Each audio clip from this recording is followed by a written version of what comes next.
It's just kind of hard to watch. He's very displeased. I don't know anybody who isn't displeased, but you know, I will be getting paid to play it. So, like I said, I can't just, you know, necessarily sit here and throw shade, but it's fine.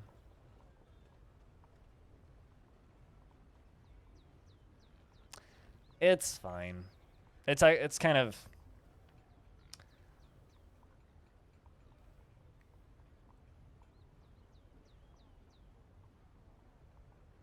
I mean, that's probably about what I'm gonna do. I mean, okay. So I've been sponsored to play Ultimate ADOM already once, and that was basically what I said. You know, it was like, you know, I want to like this game because of the name and the people behind it, but I don't.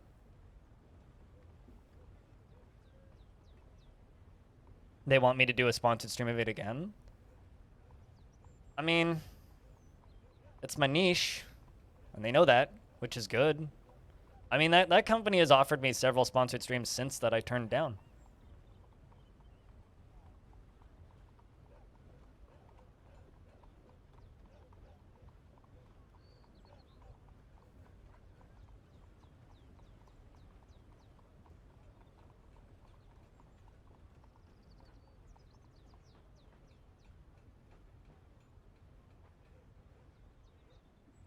Okay. Well, anyway.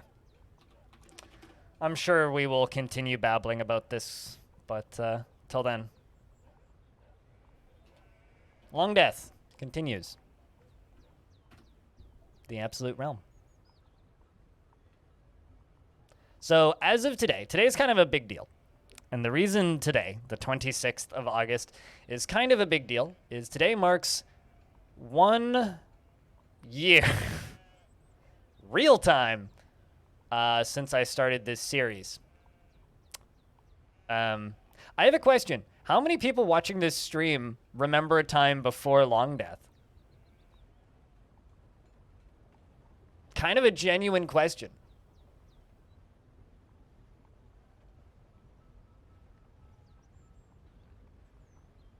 Barely.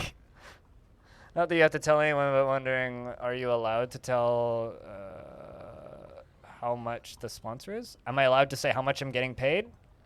I'd rather not, but not too much money. I'm getting paid my rate. I'll put it that way.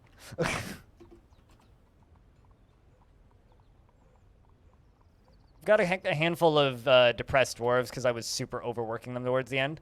And then I've got 2 dwarves that are like completely plastered that are like completely purple, like gone. But neither of them have tantrumed, and they're just kind of existing. So I'm kind of hoping they'll snap out of it eventually. I haven't looked at the exact at that exact wording in the contract, but generally it's bad manner to do that. I don't think there's anything stating that I can't say how much they're paying me. I just don't want to. You know? It's sort of like walking up to a person and saying, how much is your salary? It's like, Like, I'm totally open with the amount that I make through Twitch, and I don't do a lot of sponsored stuff, but when I do, I get paid my rate. If you want to offer to sponsor me with something, I can tell you my rate. But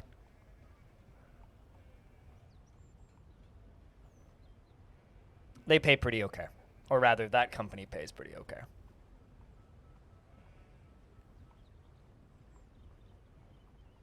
So, it's more of a, I don't want to sit here and publicly state my rate. That's something for business calls, not for on stream. You remember this was a rock placing stream? Now it's a rock mining or a rock breaking stream? Rock cracking? A rock tapping stream with picks. We tap rocks with picks.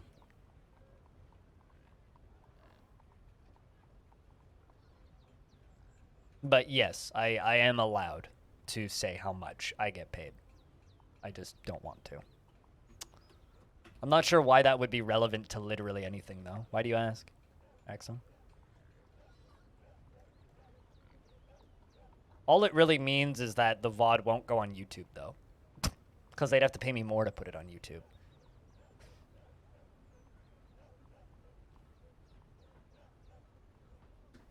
That being said, the Aliens Fireteam Elite shit will go onto YouTube. So, Hobo, don't say anything too incriminating, yeah? That's the important bit. Is that Hobo doesn't say nothing too incriminating. You know what? What time of year are we in? We're in late winter. Let's just let winter play out and let the dwarves hang out for a little bit. This stream rocks. When people talk about rock placing streams, I used to stream a lot of Roller Coaster Tycoon and a lot of Planet Coaster, and I would do entire days of literally nothing, but you know, placing rocks on the ground. Also, we're playing with Picture Point. I don't know if he's planning on streaming, Hobo, so you might be on 2 streams. I should actually ask him if he's planning on streaming, because if he is planning on streaming, we could do like 2 hours of my stream and then raid into him, or something, or even like an hour, vice versa.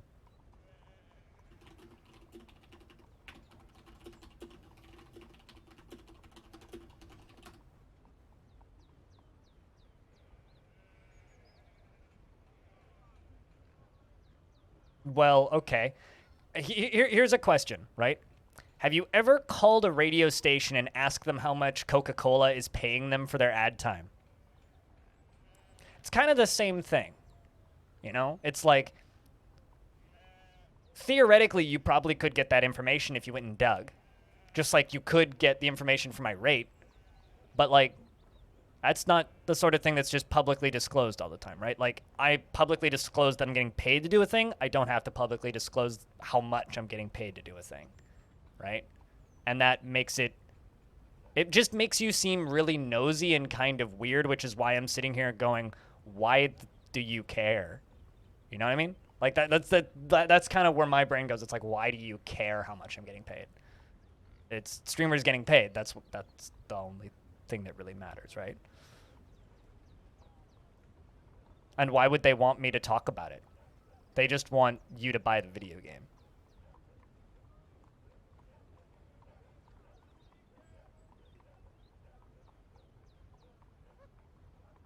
So, yes, I could tell you how much I'm getting paid, but that's not really kosher. It just makes you seem extremely nosy and rude. That's it.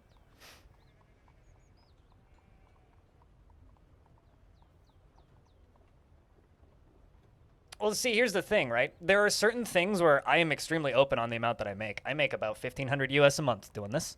But that being said, that's before taxes.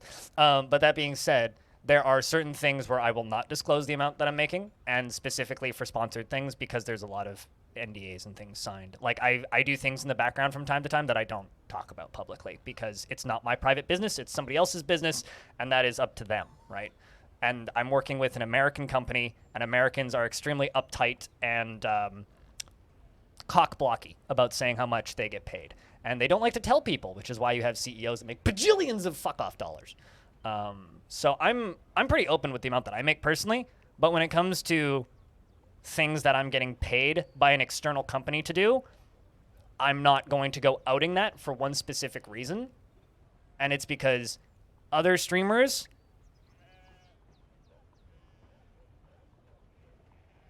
If every streamer were to state the amount of money they get paid for a sponsored deal, people would get extremely pissed immediately because that curve shoots up like that for the amount that people get paid based on view count and viewer minute. So a stream my size versus a stream with 300 or a stream with 1,000 viewers, the difference in pay is like on the floor to the 18th floor. So it's really, really difficult to discuss that stuff publicly. So, if somebody DMs me quietly and asks how much I'm getting paid for a sponsor, I'll fucking tell you. I don't care. But I'm not going to talk about it publicly, especially on my stream, especially on a stream that is recorded and then put onto YouTube later, right? Because then theoretically another company that would want to sponsor me will say, well, you got paid X amount to do this thing, so we want to pay you less than what they would normally because they have a higher budget than maybe the company that I was working with at the time, right? Because the rate that I get paid changes from game to game. It changes from company to company, and it changes from the amount of budget that they have, right? Like, maybe one thing I'm getting paid, not a whole lot. Maybe another thing I'm getting paid 8 times the amount because that's what they offered me.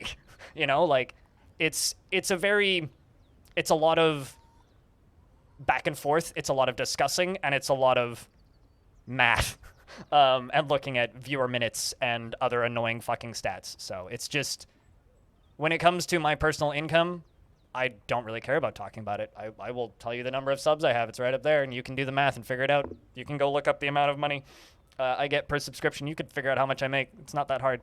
But although I'm not actually allowed to tell you the amount that I make per subscription because Twitch contracts are stupid.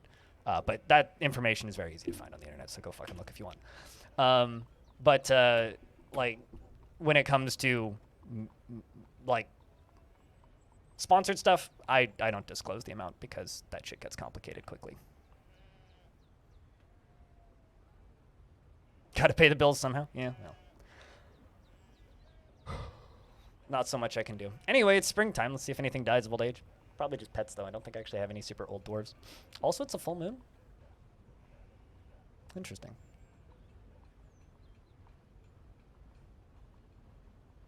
What time of year is the full moon supposed to be in the last month of the year? Does anybody know off the top of your head?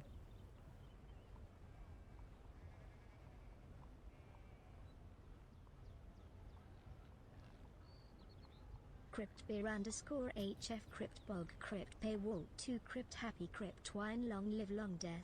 Long live Longdeath indeed, Vin. Thank you very much for the $1. Big fucking cheers, my dude. Thank you. Help and keep the stream funded.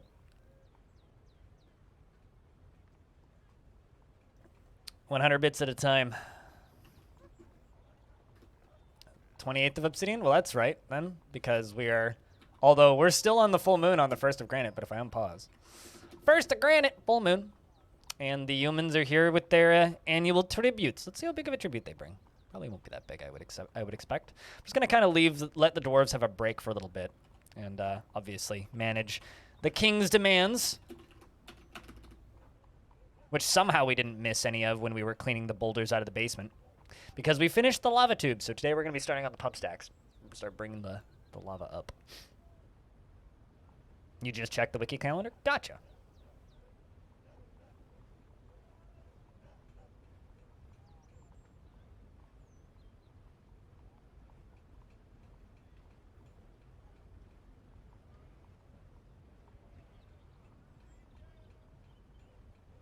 Like you threw me back into the UK. I was very confused as to what you guys were talking about exactly, and then I figured it out. But, you know, honestly, and I've said this in the past, if I could afford to, I would literally never take a sponsored deal. If I could afford to just be completely crowdfunded, I would be. But, I mean, even then, I turn down the majority of the sponsored deals I get. I only take them if they fit. And, you know, I'll be completely blunt. Probably wouldn't play much Ultimate ADOM past what I've played if it wasn't for the sponsored deals. So, I'll take the money and I will run with it. And I will show you guys some Ultimate ADOM, and I will give away some keys, and we'll play some Necromancer, we'll kill some shit, we'll die probably, the game might crash, and it'll be a good time, I hope. Also, chat, can I get a couple beers for Vinsati with the 100 bits? You guys kind of failed on that.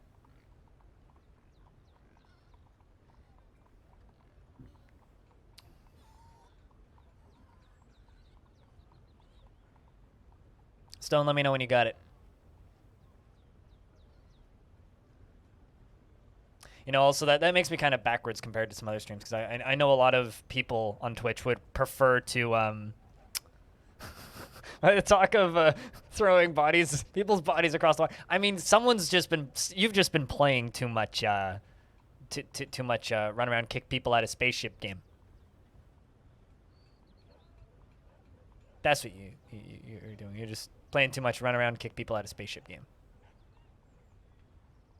You got it? Sweet.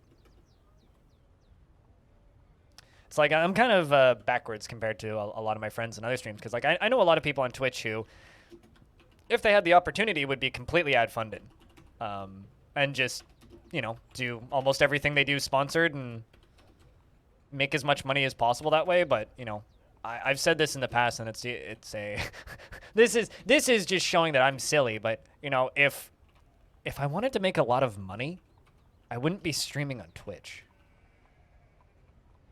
If I wanted to be rich, I wouldn't be streaming on Twitch. And I know that, you know, it's a little silly, but it's kind of true. We're gonna slaughter a bunch of chickens.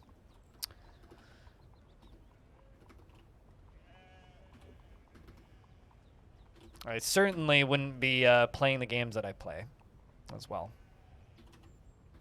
Like, making money is great. What if Stone used to be rich? Thank you very much, Stone, for the way too many channel points. And thanks for watching so much. We'll see you when we see Ultimate. You have a good... Jack, can I get a couple more beers for Stone, a.k.a. Seashore's Wall, with 100,000 channel points. It's a hell of a time, man. Hell of a time.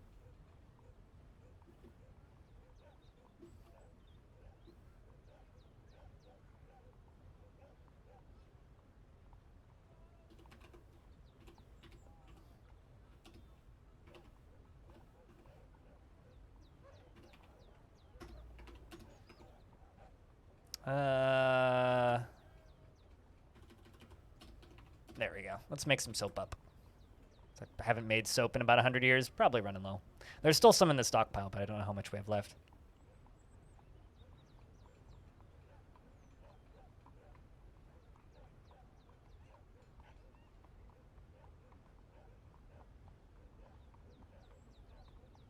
You can do that 8 more times. Not today, because that can only be used once per day.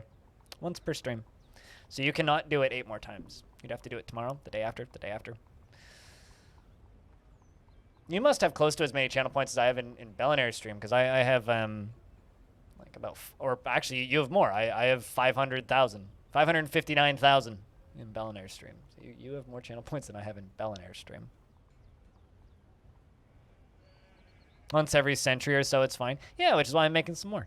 You know, you gotta make some of that soap.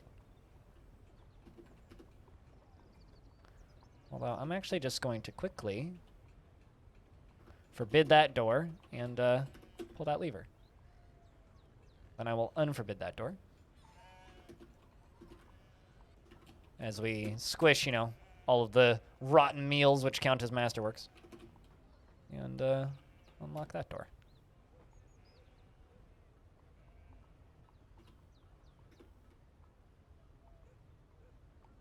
Should give everybody their jobs back.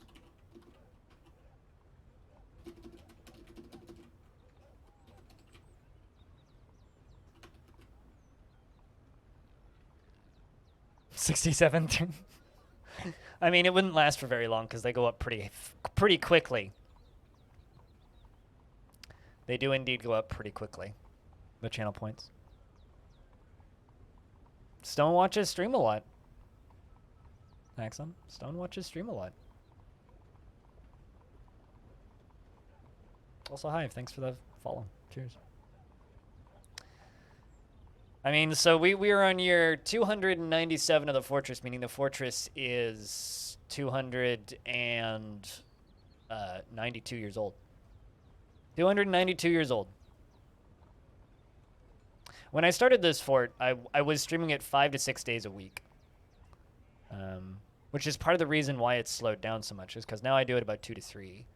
I've just been there's been so many other games coming out, especially recently. You know, Humankind. I've been playing Conquest of Elysium. I've been doing other things, playing a lot of Cogmind and such. So you know, been busy with other things. Not enough Dwarf Fortress streamers out there. Yeah, you can fucking say that again. It's lonely over here most of the time. It's like I yell at people, but they don't listen to me. They don't listen to me. Nobody joins me over here in this dark, cobwebby filled hole of the dark corner of Twitch. Oh yeah, also Jupiter Hell. Got busy with that for a bit. But, you know. Always come back to dwarfs. There won't ever be a time where I go too long without dwarfs. Oh, by the way, the reason there's a dwarf in a cage over here is because I booted him out of the fort and then he refused to leave because he was in prison at the time, and apparently they won't release dwarves that aren't a member of the fortress from prison. So I moved him into this cage, and now I've got the cage up here, and I need to attach a lever to it and see if I can, like, lever him out. So I'm going to see if we can do that. I'm just going to put a lever over here so I remember to do it because it's close by. The elves have arrived to trade, so we're going to have to trade with the elves in a sec.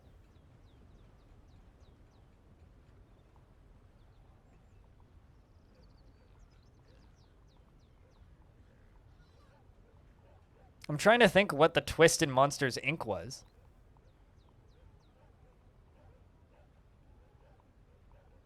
Oh, so what you're saying is, Mike Wazowski, you need to do your paperwork. Is that what you're saying? You haven't filed your paperwork, Mike Wazowski. I need to I wonder if that movie holds up. I'll bet you it does. I watched the oh,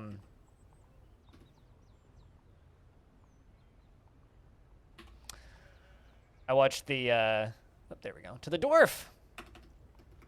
The sequel to it since, and wasn't very good. That original movie though, very good. Very, very, very good movie. You learned how to play this game 12 years ago, and now you get overwhelmed when you touch part of it newer than, like the military screen. Military screen you can completely avoid. Just hit V, select the Dwarf, and then hit N to make a new squad. Went from the P screen, so go to the P screen and just hit N to make a new squad, and then you can just add them to the squad, and you don't even need to fucking worry about it. It's so nice. So nice. You can completely ignore that stupid screen. It's great now, innit? All right, we need to sell some prepared meals in pots to the elves so that they don't get mad at us. Looks like dwarves are making us some soap, which is good. And let's jump back up here to the surface and wait until they connect stuff to that dwarf so that we can release it. Gotta go record a meeting. Oh, what? So that you can... Wait, why are you recording a meeting? Well, best of luck recording that meeting, pilot. Cheers.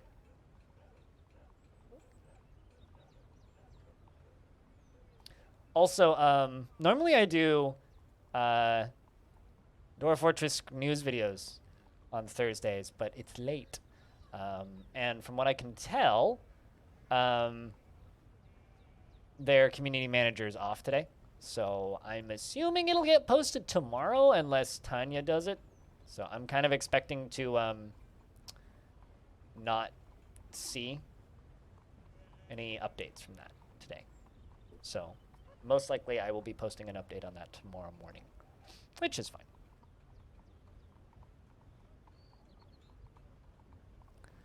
Recording because you don't trust him? Gotcha. Well, be safe. Don't get caught. Now let's pull this lever and see what happens to that dwarf. Let's see what happens to that dwarf. See if you actually get released from the cage and see if you actually leave the map. Someone's got to be coming to pull that lever. There we go. We got a dwarf coming to pull the lever. Come pull the lever. But I'll say this about the military screen. Don't get too intimidated by this shit. It's nowhere near as bad as people say it is. Christ. Like, it took 20 minutes of fiddling. And now he leaves the map. Bye, Windatar, we've released you. All right, so that's apparently what you need to do for prisoners. And also, other newer additions to the game, like guild halls, are just wonderful.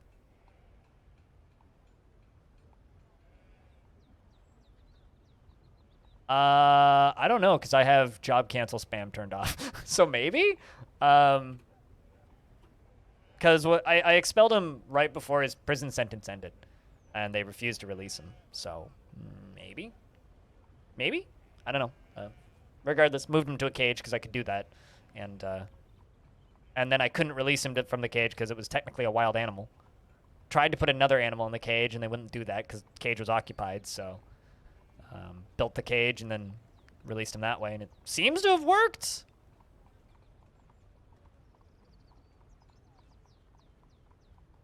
It seems to have worked. So I'm quite happy with it. Made 20 ash. Working on the lye and working on that soap. Who's making our soap? I wonder. Abe is making the lye. Someone's got the soap maker's job. No idea who, but someone does. Reading knowledge of adhesives. Max with the 26th month. Again, welcome back, my dude. Cheers.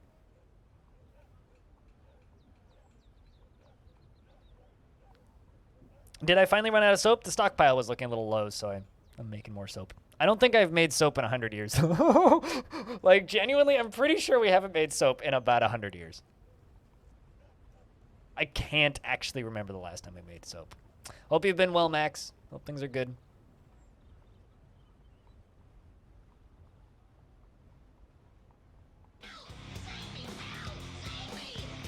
And Vinsati chucking a sub at Hive. Vin, thank you very much for helping keep the channel funded. One gift sub at a time.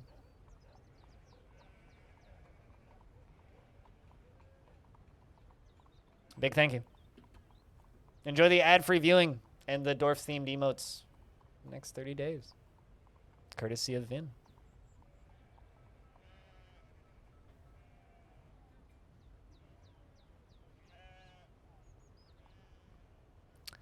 Satharos II has slipped into depression. That is rough. Did you make... This dwarf being frequently depressed is kind of brutal. Were you in a squad, Seth? Yeah, you are. The Eternal Hammer.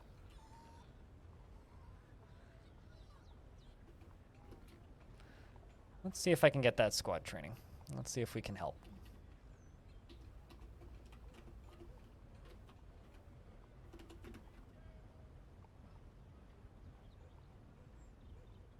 If anybody has a resub, that's a hype train. Or a prime sub, of course. But cheers regardless. Not so much can be done about that. Yeah, it's kind of rough. Once the dwarf is just frequently depressed, they're just broken. Yeah, I recently reposted that. Like, this dwarf is broken, but look at that mood. Like, they're a little bit worried, and they're always restless. But this dwarf, generally pretty happy. Also, Free, you're getting a promotion. You're now the commander of a different squad, which are also going to go train.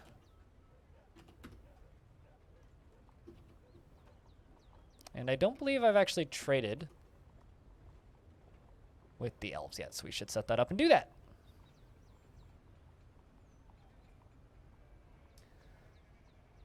But yeah, no.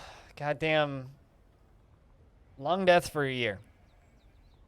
I wonder how many people have played the same fortress in the same world for an entire year in Dwarfort.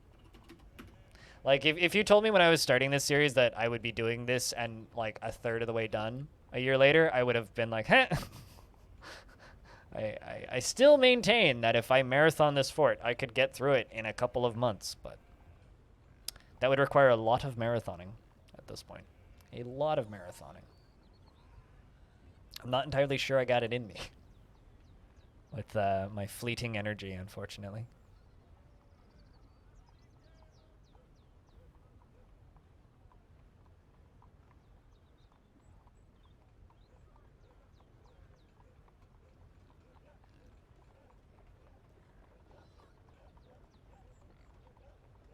Happy birthday, Longdeath. Yeah, right?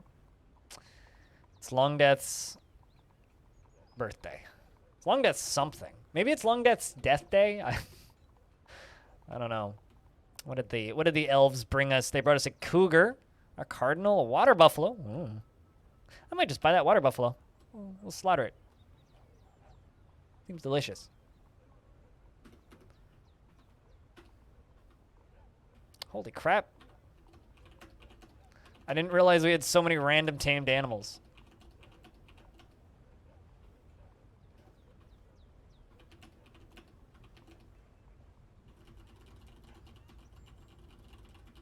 We will slaughter all of those, and then now we just need to find that water buffalo. There it is.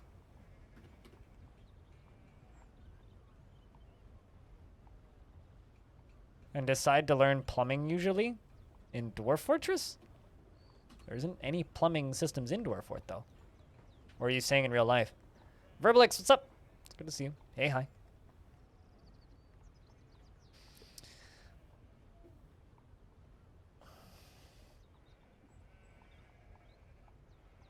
So now, Get all of these dwarves trained.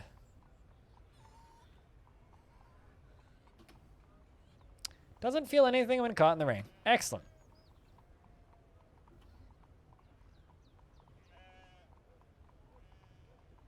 But you keep getting discouraged? Why do you keep getting discouraged? Do you get discouraged because you're losing, like, dudes? Like, what's discouraging about it?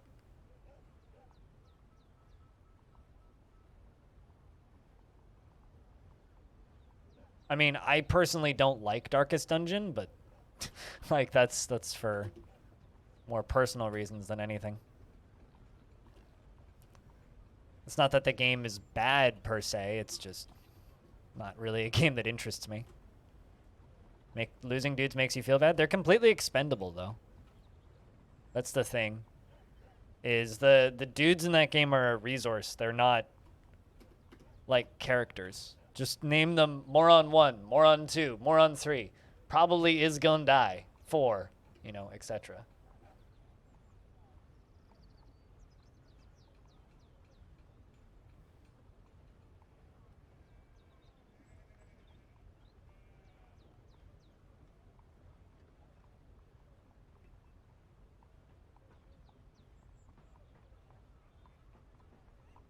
You like them? This mess is your homie. You've been through so much. Well then, I don't know. You're playing the wrong video game. Or just get better. I don't know. I don't like that game for many reasons, but it's the main thing that drives me away from that type of game is just the combat. I'm not a big fan of the JRPG combat stuff. It's just bleh for me. Just name them buttholes 1, 2, 3, 4. Butthole 1, butthole 2, gaping butthole 3, flat butthole 4, dumb butthole 5.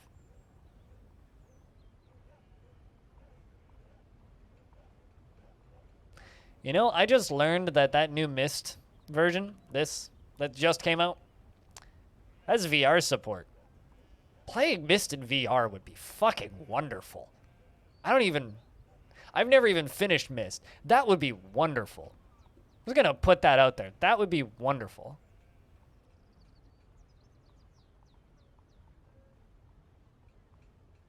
Right? Like, I want to go hang out on those fucking islands.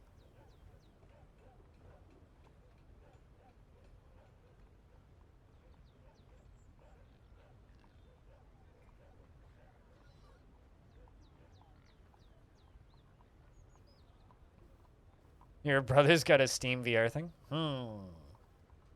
Maybe it's time to borrow it.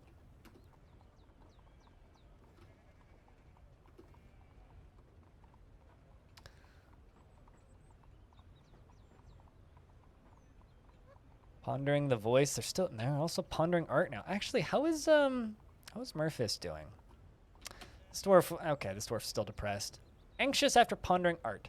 Gets anxious when they ponder art, but gets anxious when they're not pondering because they want to think about things. That's a fickle dwarf.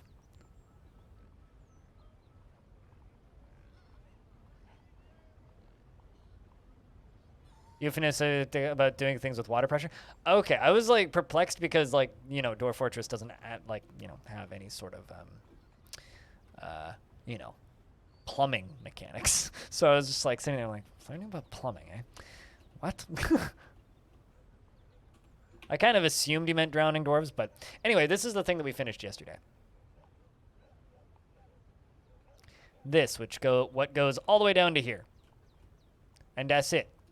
That is our water tube, or our soon-to-be lava tube.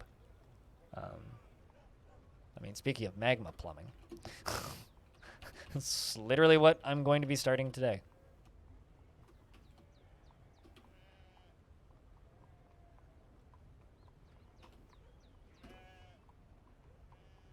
It's literally what we're starting today. Yep, we finished the tube. I'm debating on making it bigger, though, which is the problem. Yeah, I'm familiar with abduction, Cassie.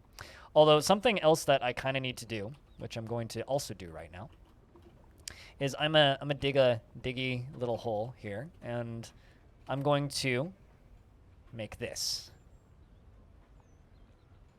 Either go in a straight line there, or kind of curve around in case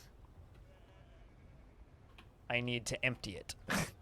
Because, you know, every smart dwarf, by smart dwarf I mean long-lived dwarf, has a backup plan for their stupid inventions.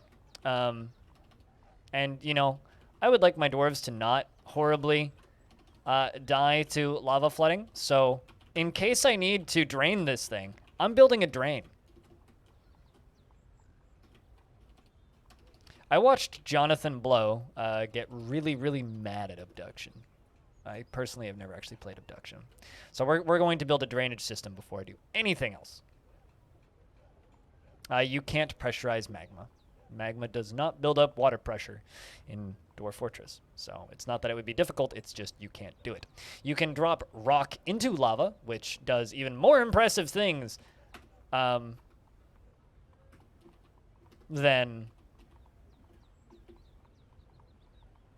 How did you end up there? Which does way more impressive things than...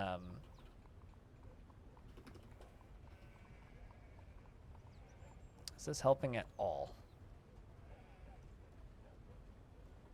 Okay, it's helping a little bit. If you drop rock into magma, it does even weirder things than pressurizing water in DF. That being said, I wouldn't really recommend that you do that. I wouldn't exactly recommend that you go dropping rock into lava. And the main issue is you can only do it once, and if you drop wall pieces into lava, they just shatter, so they don't actually have any effect, unfortunately. So.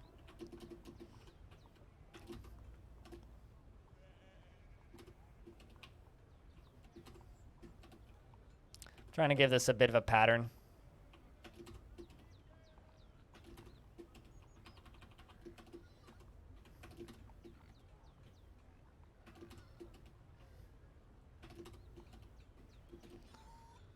It's a bit more interesting than just the, you know, the plain bits.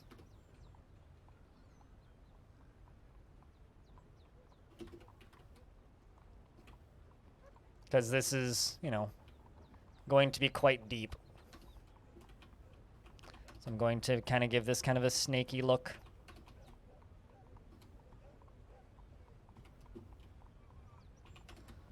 I might put one more layer on the top of each of these. Yeah, this will be the in case of emergency drainage system. Watch me like hit a cavern layer or something going through this.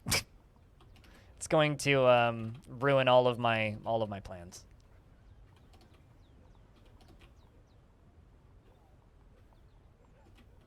Like I have this hunch now that I'm actually putting some effort into making this look okay. Yeah, I think we'll use a drawbridge to seal it, and I'll set it up so that I can drain the whole thing. Maybe we could also use this to dispose of imprisoned things that we don't want in cages. Let's just stack them in here and then pull a lever and flood them. Flush them out, you know? Let's do this.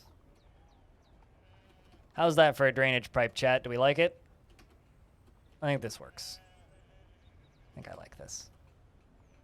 I think I like this.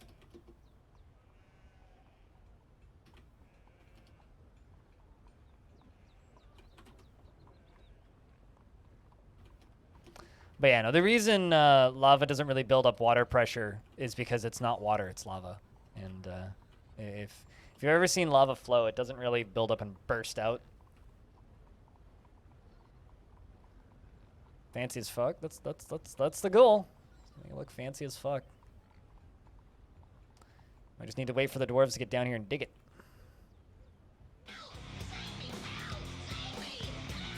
Thomas, thank you very much for chucking out a gift sub. For landed on Mr. Tamika. Cheers. Thank you very much for helping keep the stream funded. One sub at a time. $1 at a time. Thank you much.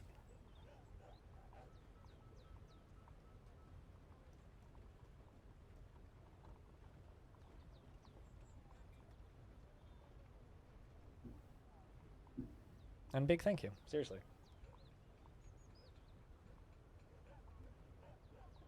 First time gifting a sub. Thanks for doing that.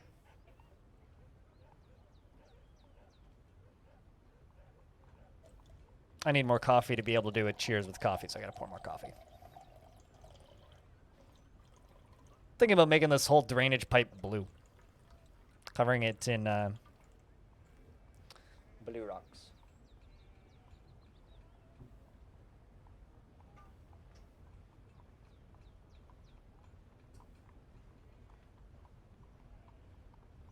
It's time for seconds. Go get your seconds, man. I miss being able to eat that much. Used to be able to eat that much when I was in sports. Apparently Switch games are on sale on Humble. Thanks, Internet, for informing me of this.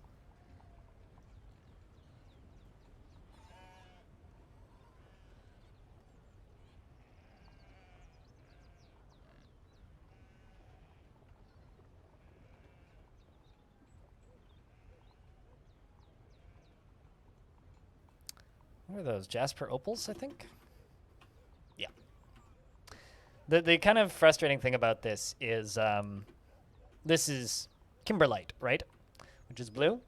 It's the only thing that diamonds can spawn in. And I keep on hoping I'm going to get diamonds, but no diamonds. It's happy Fort birthday. Yeah, I mean, it's not my birthday. It's the Fort's birthday. Can I fortify walls? I don't think I can.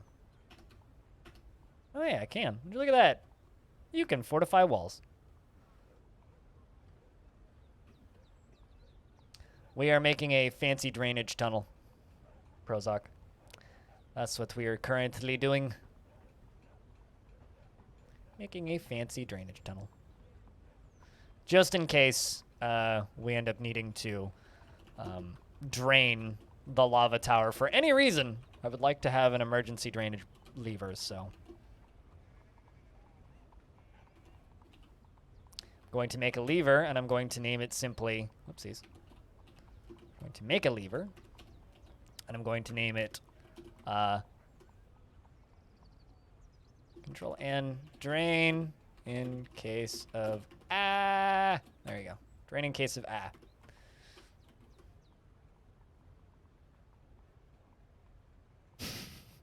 I mean, definitely. They're, you know, I was like, why am I getting a warm stone warning? Obviously, because we're right on top of it. That would be why. Means this is going to get a little bit annoying for the rest of this.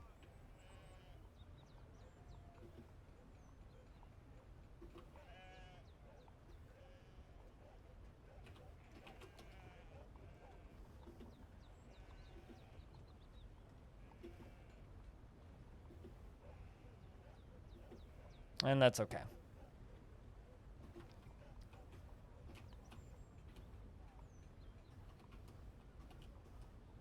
It just means this is going to be a little bit annoying. Get this done.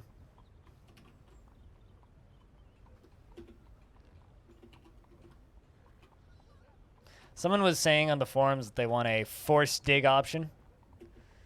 You know, these build notifications or these hot warm stone notifications do get a wee bit annoying, I'll be honest. But I'd rather have them than the alternative. There's a puzzle game that I own that I've never finished called Turn on the Light, where you have to rewire circuit boards to turn on lights and flip switches. That game's got quite a few switches. A lot of puzzle games feature light switches, I would say.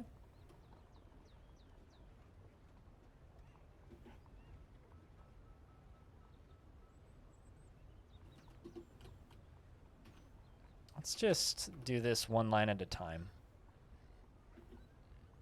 That'll make this a lot easier.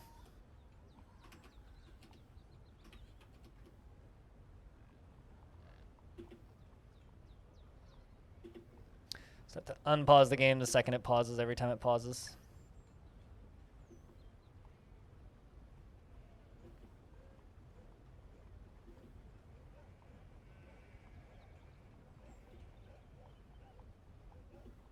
And there we go. That should be that bit done.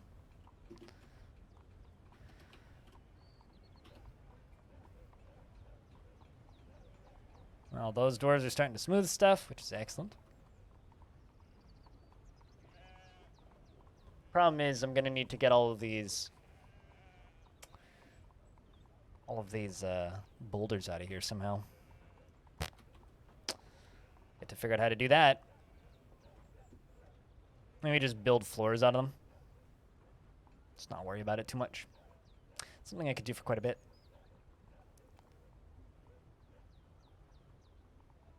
Unfortunately, it's not just hot, gooey magma goodness, Haas. It's hot, gooey, burny magma goodness. You touch it and it burnies a bit much. You don't necessarily want hot, gooey, burny magma. You just want, you know, the hot, gooey magma.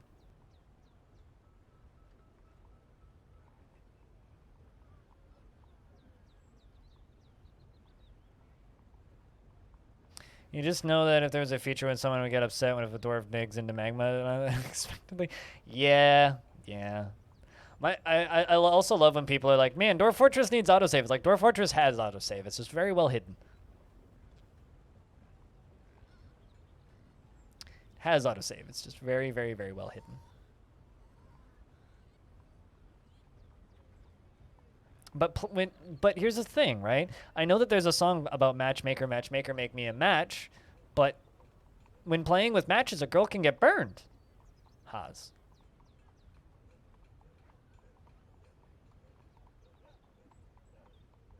What's for food? Beer Manir.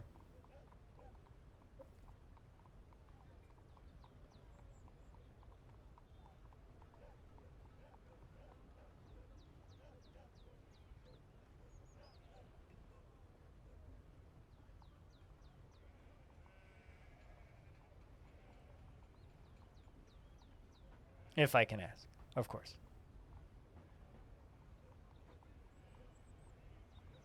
Have you never seen Fiddler on the Roof, Haas? Literally quoting a musical.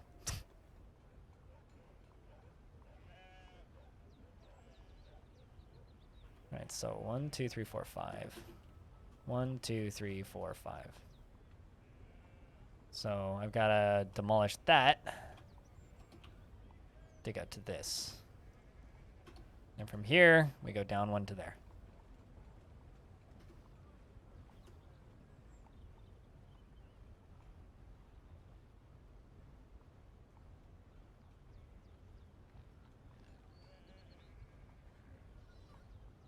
Because the seafood came out of the supermarket. Fair enough. Seafood is good when done well. When done poorly, seafood is distressing.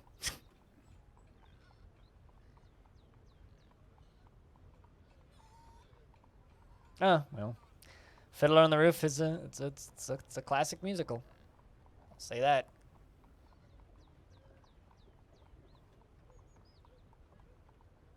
It's a classic.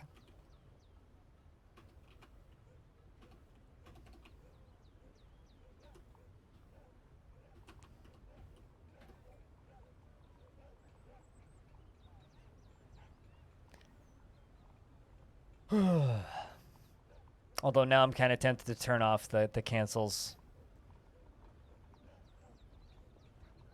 warm mining thing. And then just restart the game. Kind of tempted to just disable it. I mean, poorly cooked anything meat can be deadly. It's almost like meat tries to kill us when we eat it.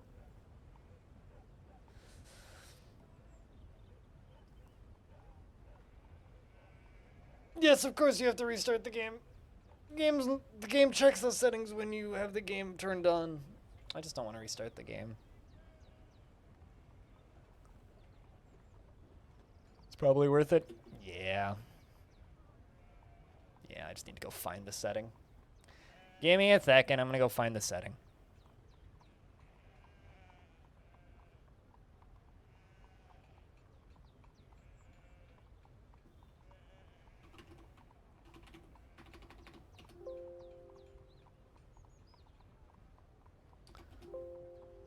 I think it's just the normal init settings, isn't it? Maybe it's not. Yeah, it's just it's not D in it. It's just in it. Control F. Cancel. Oh, really? Is it?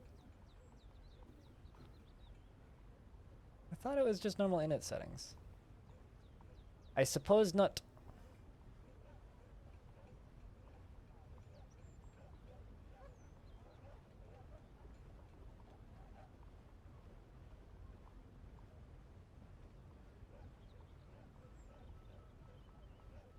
But also the job cancellation itself. You say that, and then one day you will dig into lava and wish that you didn't say that.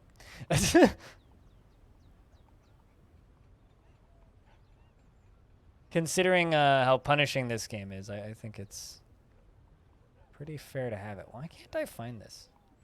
Pause on load.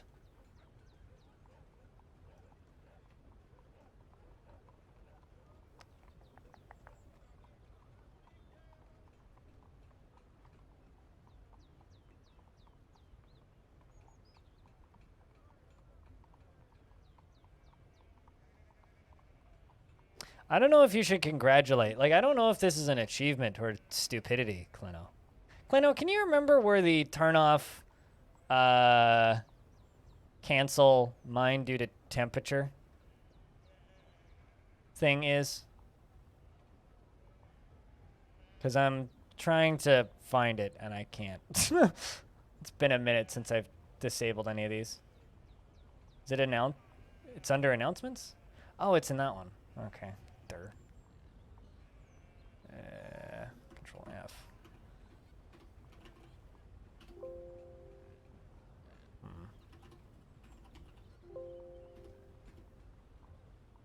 Can't find the actual wording.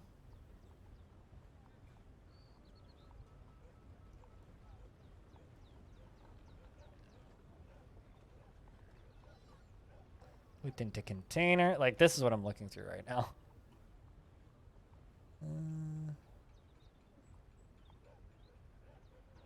Current temperature, current dates.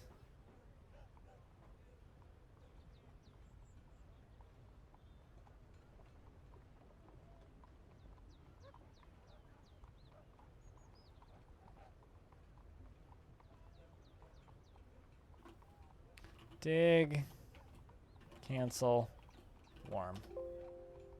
Cannot find dig underscore cancel underscore warm. So either I spelled one of those words wrong, which I don't think is accurate, or I can't find it. Because it also wants the brackets and everything else. Can you copy paste the full thing?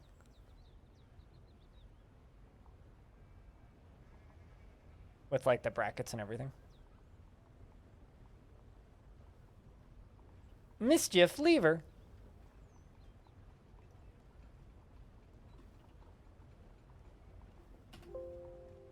Cannot find it. Oh, I see. No, I don't see. Why can't you find that?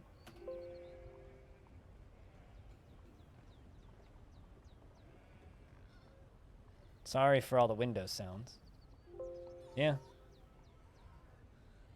You know, honestly, it might be because I'm in an older version of the game.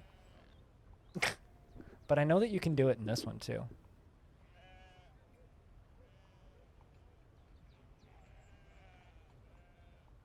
You actually just saw it? Oh, probably.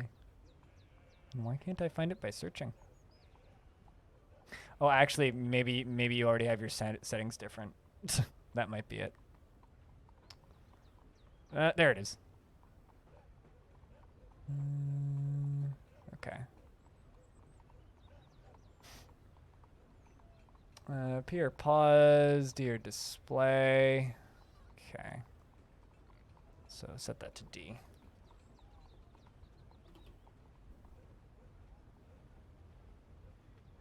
Let's just leave you highlighted. Then restart the game. Yeah, go home, Control F. You're drunk indeed. No, actually, it's not that it was drunk. It's you already had it set to D. Mine wasn't set to D. So you copy pasted a different one than what mine said, so it wasn't Control F. It was, I didn't have the correct combination of letters. Doing this is going to require 2 restarts, but it's going to save me a lot of pain.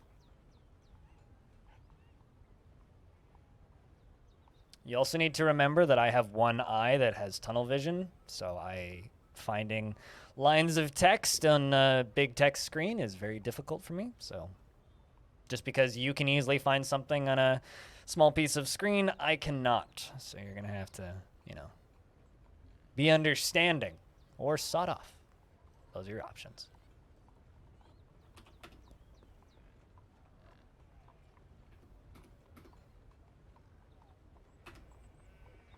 Let's dig. Watch me dig into lava and die.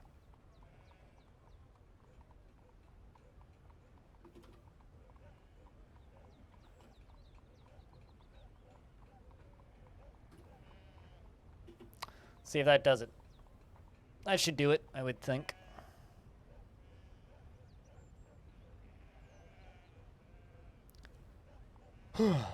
I should think. Excellent. It's not pausing the game anymore. But it is still canceling the job, which is fine.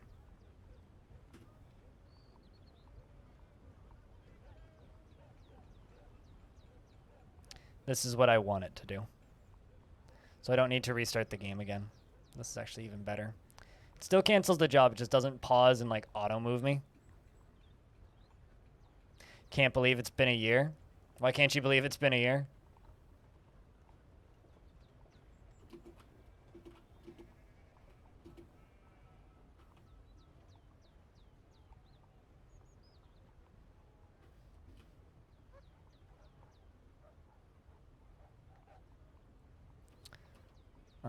Let's do that.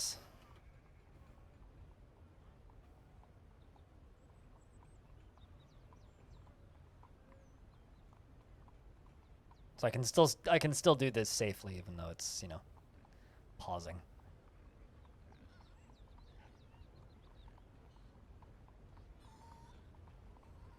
I think actually if I do this first.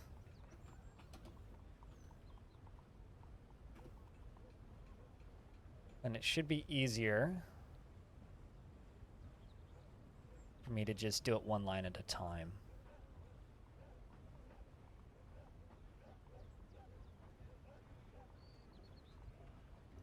Yeah, it should be easier for me to just do it one line at a time. So, 1, 2, 3, 4, 5.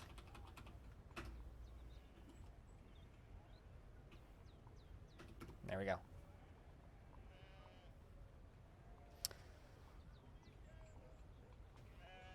But yeah, no, it's been a whole year since I started this fort. How many more years to go? Well, we're on year 297, which means the fortress is 292 years old. So we're going for 1,000, yeah? Got a couple more. Just a couple more. Potentially could still be playing this fortress at the end of 2021. And into 2022.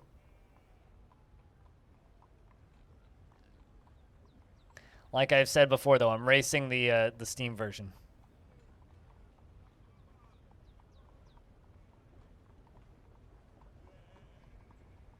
Racing the Steam version. We'll see who finishes first. It's a contest to see who can bore their audience to death first. One thing I will say is the Dwarf Fortress community is a heck of a lot more patient than than modern game communities. Like I have to I always have to like kind of tip my hat at the community of people on the DF forums for being so incredibly polite and patient, whereas like so many mainstream devs not so much.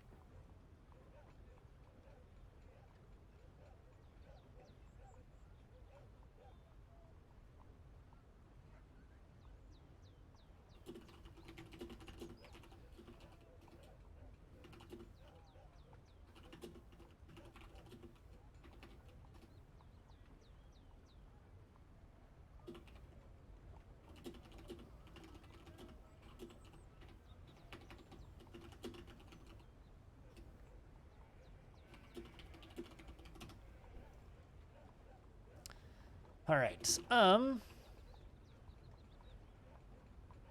I fuck this up? You know what? I'm actually just going to go edit that folder again. And start over when the Steam release comes out? Nah.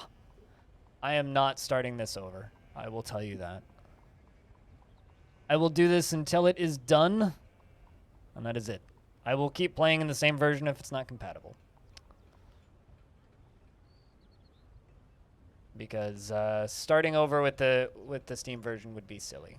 I might do other long forts, but this is the only 1,000-year fort I will ever do. And if it dies, it dies. That's the thing that I think people need to realize is like what it might become when the Steam release happens. Me too, a little bit. I worry. I worry. Maybe for $50,000 salary a year, the Riptorus, which is like nothing, but no. This fort tests my patience a little bit. Okay, there we go. They cancel warm.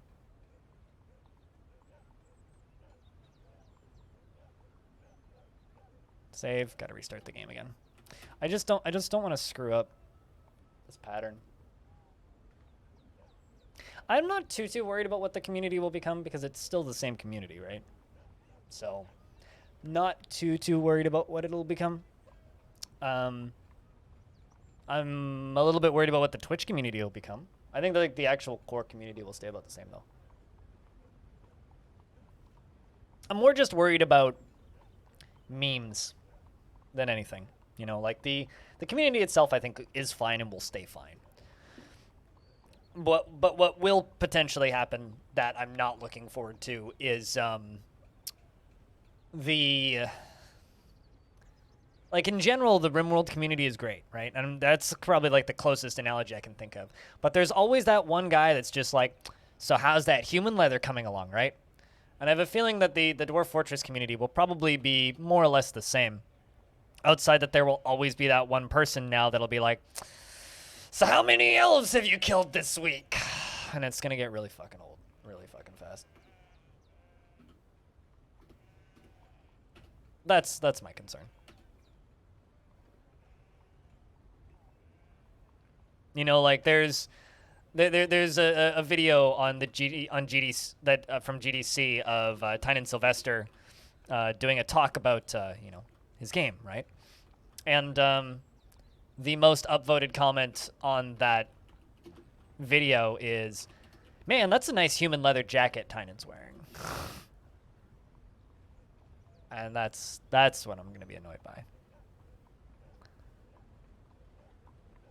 But that already happens? Yeah, but it's gonna happen a lot more, right? It's the fucked up shit people do is gonna become more obvious and louder. That's the problem that we'll run into with the Steam version, and that's just going to happen. I don't see why it wouldn't. I mean, it's not a PvP game. I mean, obviously there will be min-maxers and elitists, but those already exist, and there will be more of them, and that's fine. I think that there will be tile set elitists. I thought that I disabled that. Ah, whatever. Whatever. I give up. We'll just dig her out. There will obviously, you know, be like ASCII elitists and all that shit like that, and that's just kind of unavoidable, I think. I've already screwed up this pattern. Brilliant. Cries in moderator? Cries in moderation. Well, at least you're moderating your crying. That's good. I saved it, though.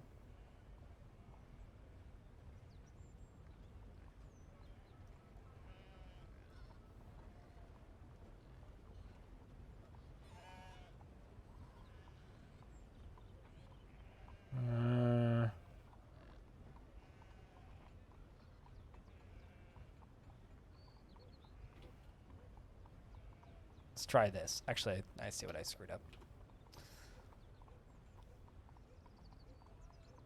Yeah, but like, what?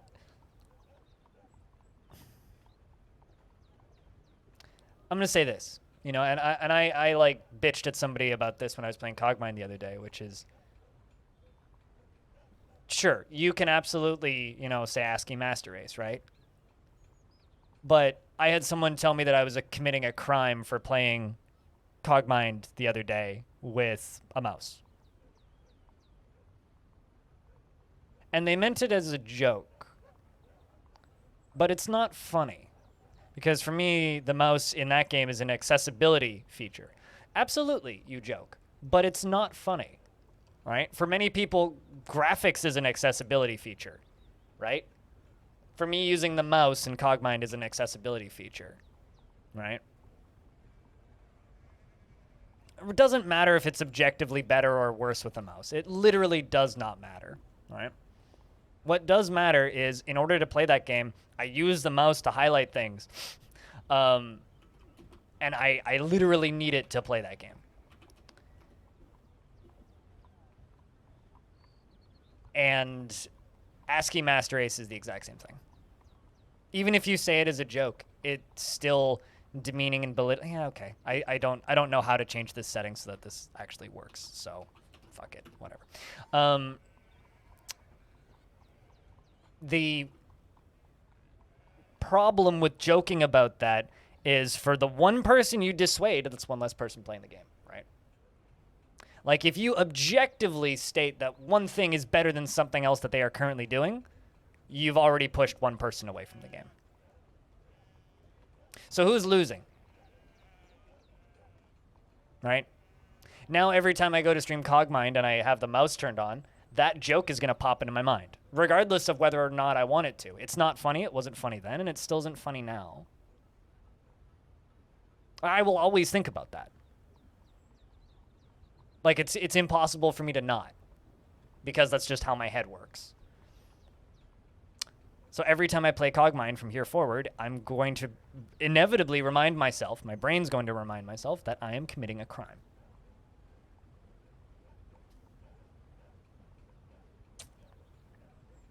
She had to drop the baby. She also had so much nerve damage in her legs that were broken that she can't walk, and so now the baby can just crawl away alone. Well, baby hopefully will get watered. Hopefully they water the baby.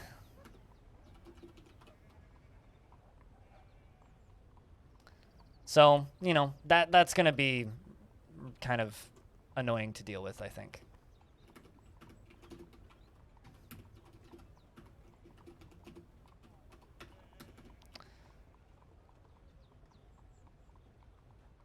And this is why I try really, I'm not always great at this, but I try my best to not be an elitist about this game. I try really fucking hard to not be. But it's difficult. The thing is, though, I know how many people it dissuades from playing games. Like, I've been pushed away from many games in the past because of elitism and because of just people kind of being dicks about the game that they like. Like, to them, it's really funny, but it's not. Well, we're just talking about the Steam version of DF and how it's going to affect the community, really. And I'm talking about, like, jokes and how a lot of people's jokes are not funny. Specifically, the joke that Eripterus made, which is, ASCII Master Race represent. Fuck you, you know? Like, and this also kind of goes back to, like, PC Master Race bullshit, right? There's a lot of very unironic people who go around boasting PC Master Race. What about people who literally can't afford a computer? Like, playing games on a computer is not cheap. Like, I got like roughly, if I were to pay full price for all of the equipment I have here, probably roughly $5,000 worth of gear new. Right? That's not affordable for a lot of people, right? So what about the kid who only has a Switch? Whenever they see a Master Race meme, how does that make them feel? I mean, the term was invented to mock computer gaming, but still, it's been flipped, right? No, it absolutely is, Cassie. So I don't know. I guess what I'm worried about is, like, and even then, I'm not that worried. I'm a little bit worried that there will just be assholes that make people less interested in playing DF after it's out, you know? I'm not mad at you. I'm just simply talking about a subject that you brought up. I'm not trying to make you leave. That wasn't my goal, but all right. I'm just in a discussing mood today. I'm sorry? Peace, I guess?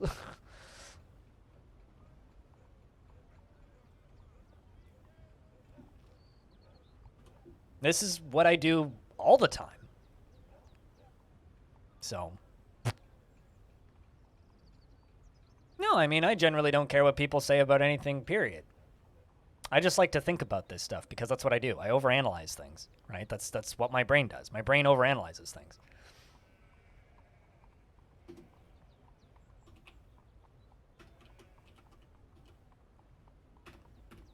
And if you don't want to listen to me overanalyze things, then you're watching the wrong stream. That's just kind of a fact.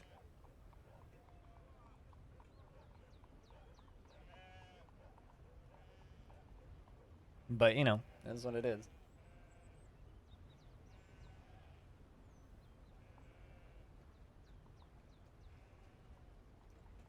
The power of thought can do a lot of things. Can also do a lot of damage.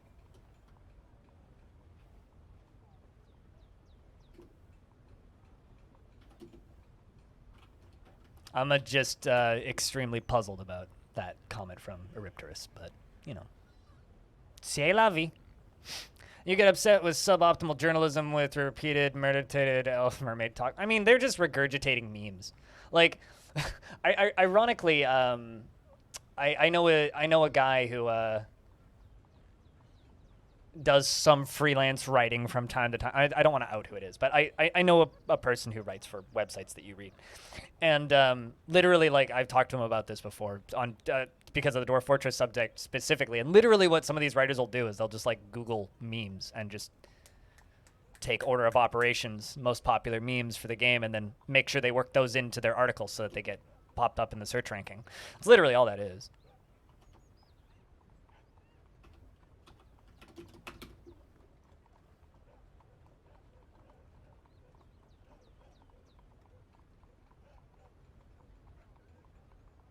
What do you do? Hope the other dwarves give the infant water and watch. You could lock the mother in a stockpile where she can get food, but outside of that, there really isn't anything you can do. Unfortunately.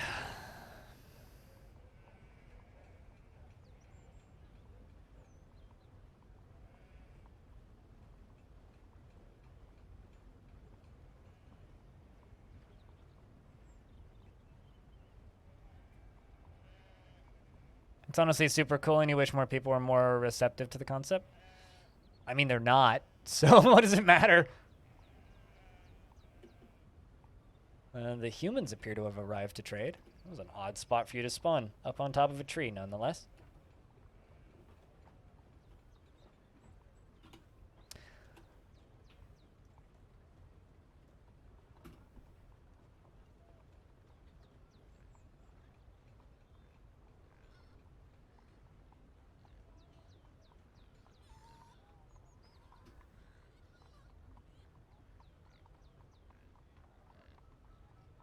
Don't know why none of the dwarves are helping her to the hospital. It's not a super high priority job, so they're probably simply working on other tasks, I would assume.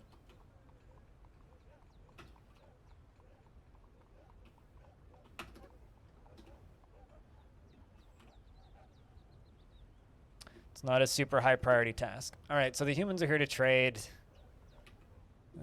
Let's trade all of the gems that are just sitting here. Actually, let's just trade everything that's just sitting here.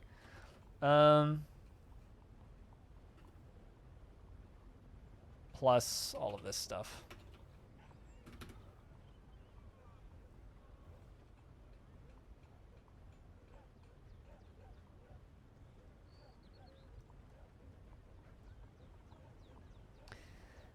I don't know. I think it's because games as a medium, right?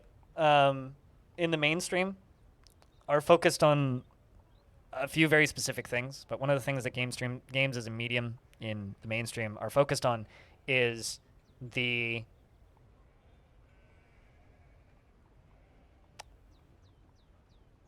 visuals, right? Like everybody just a lot of mainstream games just all they really care about is having the best graphics, the best lighting, the best physics effects, the best particle effects.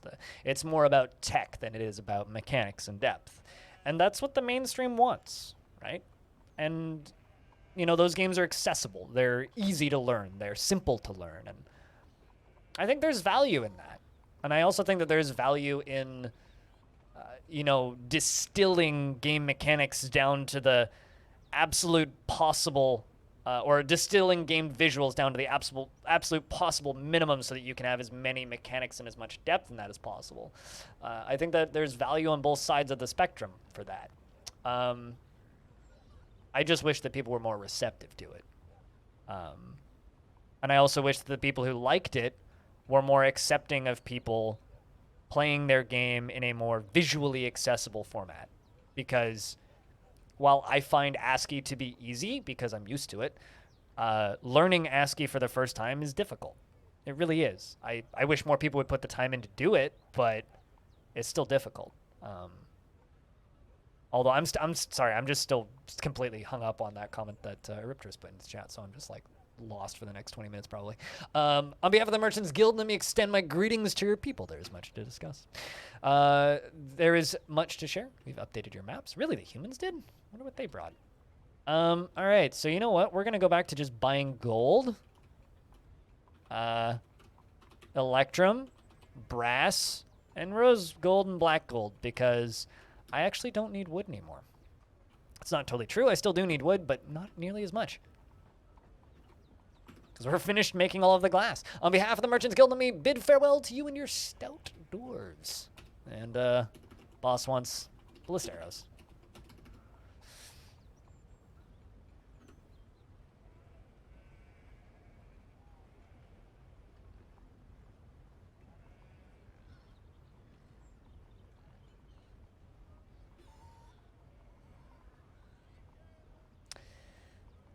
You know what you do need, Clino?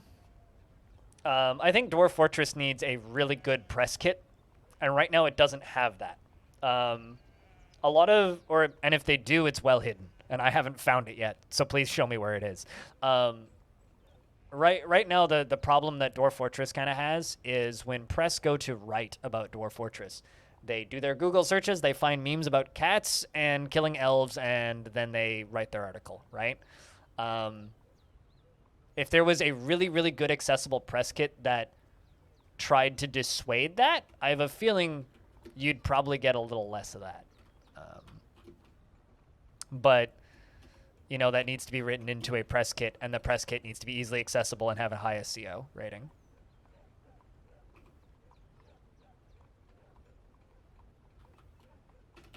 Which isn't always the easiest thing to achieve.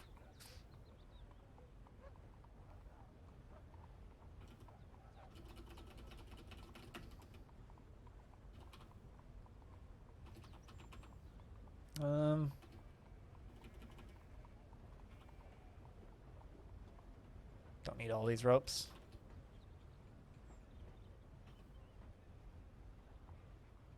Sure, that'll do. Need to butcher a few more animals to get more soap.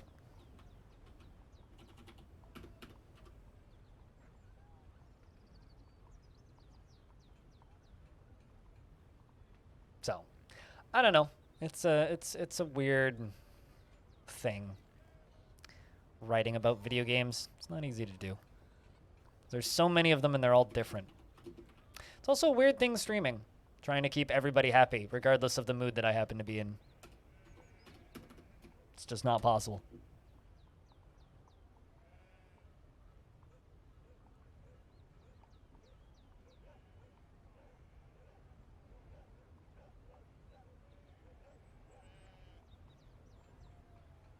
It's just not possible.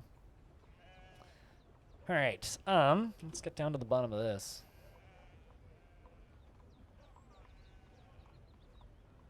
Meow.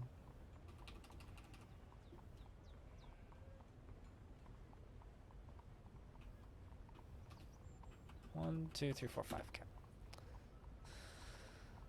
Although I missed a spot, which is fine. I can fix that.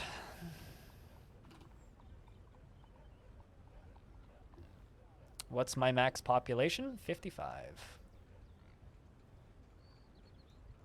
Actually, 56, I think. I think I upped it by 1. You're welcome.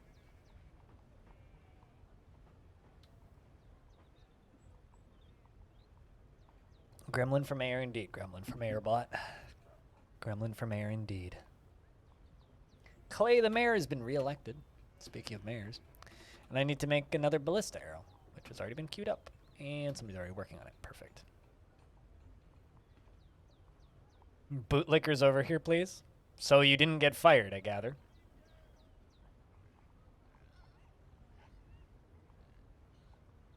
Why did I up it by 1? Because I was trying to get another baby in the fort, and I was curious if a couple that just got married would have a baby if I made it available. And they did.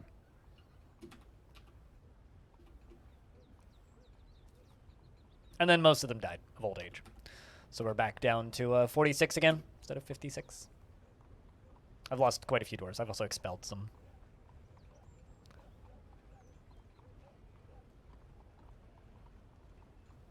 No, but you're glad to be leaving.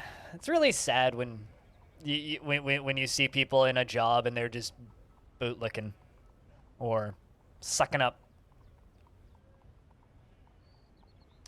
It's always really sad. You learn who your friends are real quick in a situation like that.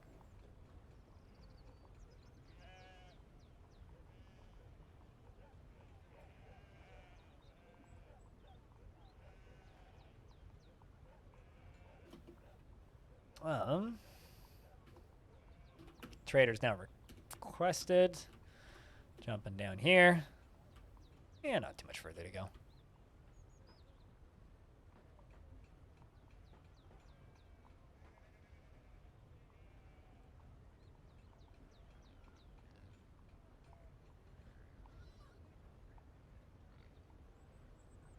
Looks like we've dug past part of it, yeah. So going forward, this will go quicker. This will go quicker.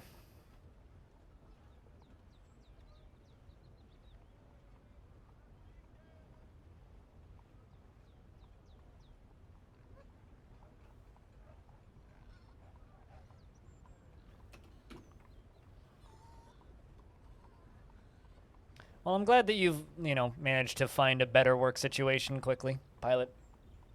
That's a godsend, to say the least.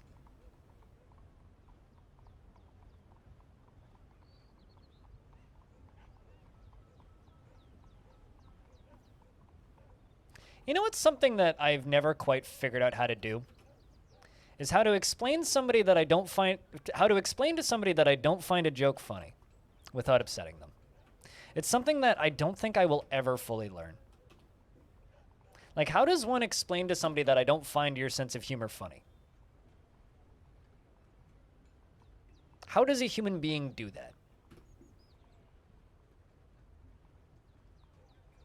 Because it's something that's been...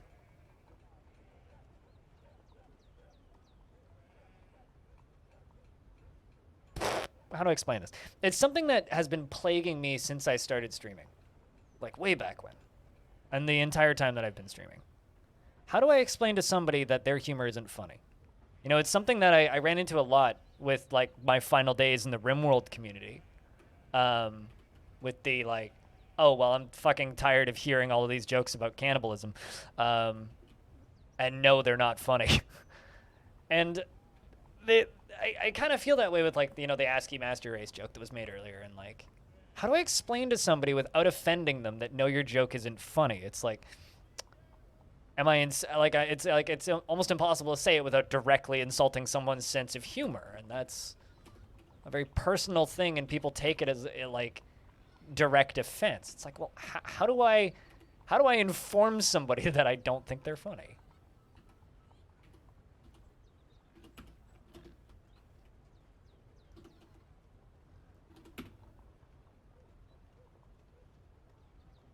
You just wish you could help your friends? Yeah, I feel that. I mean, I've known people that have been unemployed for most of most of the pandemic that are like kind of screwed. Somebody I used to know who I was talking with.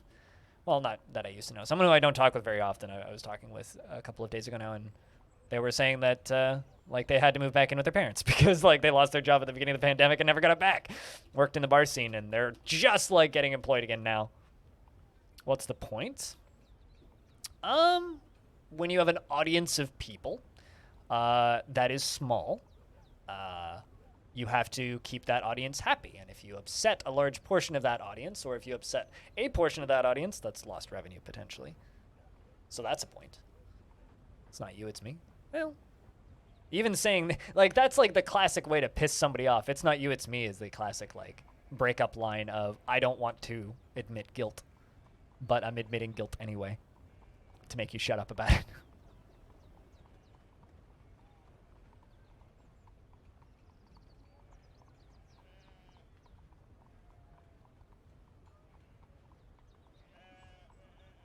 I mean, I would argue that definitely doesn't help. I don't know. Like as the longer I stream, especially like a lot of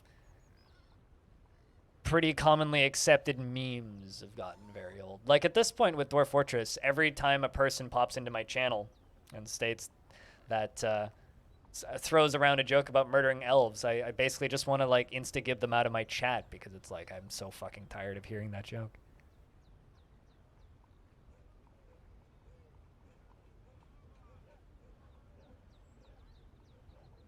Could just ignore the situation if the main concern is to not piss people off? Yeah, but I don't want those jokes in my channel, right? That's why I can't ignore it. Is because like it's the problem of how do I tell somebody that their joke isn't funny, also tell them to please don't make that joke, and then at the same time not piss them off. It's a careful balancing act, you know? It's like if suddenly let's use the ASCII elitism joke as a example, right? If someone comes into my chat and makes a shitty ASCII elitist joke, they're a regular in the chat and they're normally fine, and there's no issue there, right? Like, you know, you make a joke that I don't think is funny, but like I say, hey, that's not funny, and they go, okay, fine. But if I don't say, hey, that's not funny, and somebody else does it later in a more direct and mean way to people, then is that okay because I let it happen the previous time? Or is it not okay because I just still don't like that joke? Like at what point do I draw the line? Am I just playing favorites? Or do I have to, you know, stick to my guns and say, I don't think that joke is funny and I don't want it in my chat? That's the actual problem, is it's like, if I ignore it, sure. But if you ignore your chat and just let them do what they want, within maybe not 6 months, within an X amount of time, if your channel grows, your chat looks like Forzens. That's what happens when you ignore your chat. If you just let them do what they want, they fall into calamity. And that's never going to happen in this channel. Because I won't fucking let it. But that is what happens when you just let things like that go, is eventually you have an unreadable chaos chat because people will do what they want. Right? Which is why there's certain phrases and things that are just banned from this chat because I don't want to see it. I don't want it in my chat. Right? So yeah, I don't know. It's a tricky thing. And there's like kind of no right answer, I guess. Because if you just let things go, then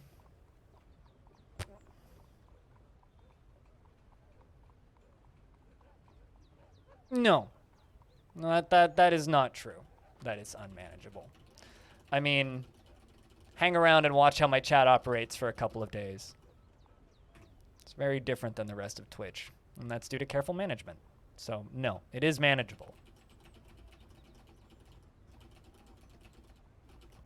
Because, based on you've said 3 lines of text in my chat ever, and you don't follow me, meaning this is probably one of your first times watching my stream, unless you're an incredibly dedicated lurker. But I would probably recognize your name if that was the case. So I'm going to go out on a limb here and say you are not super familiar with my chat and the culture that we have here. Generally.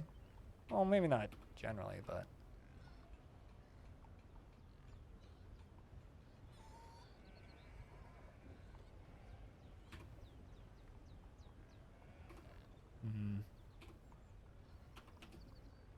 And no, you don't need to keep lists of jokes.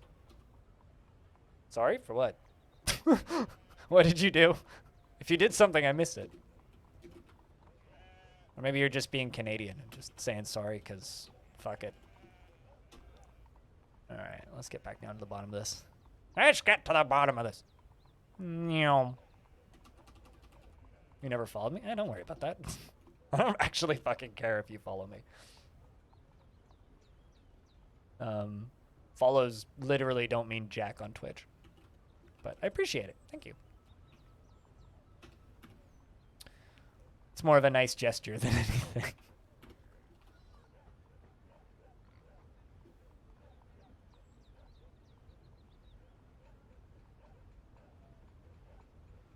No follow, only lead? I mean, whoopsies. Should hit D first.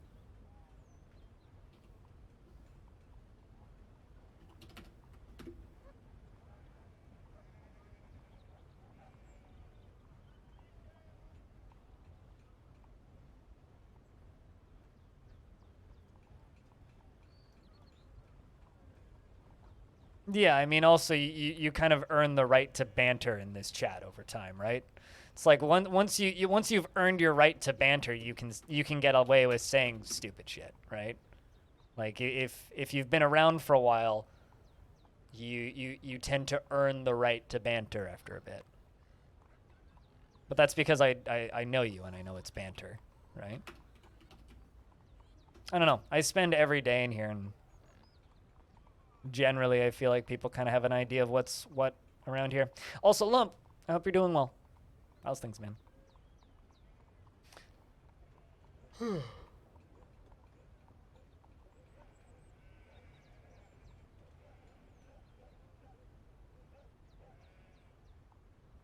Also, I would yell at Hobo if he started talking shit about murdering elves.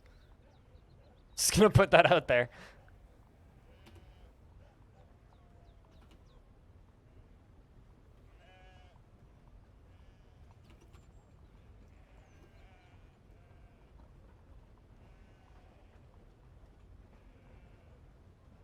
But the alternative isn't good. Unfortunately, enforcing rules is mandatory.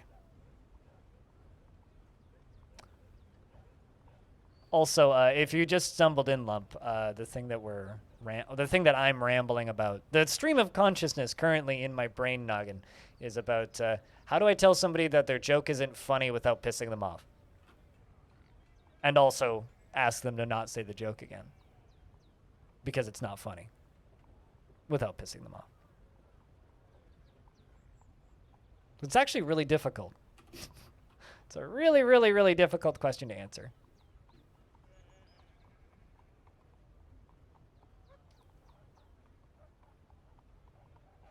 And that's generally what I do. Well, that's generally what I do.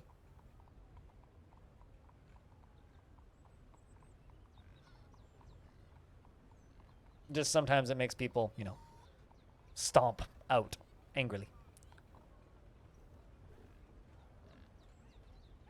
I spilled some coffee. What a shame.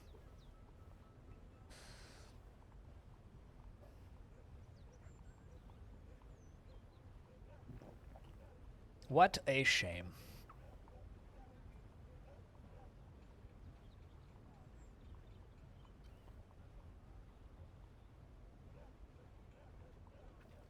And telling someone they have a bad sense of humor. Well, I know that I have a bad sense of humor because of all the dad jokes I make, but...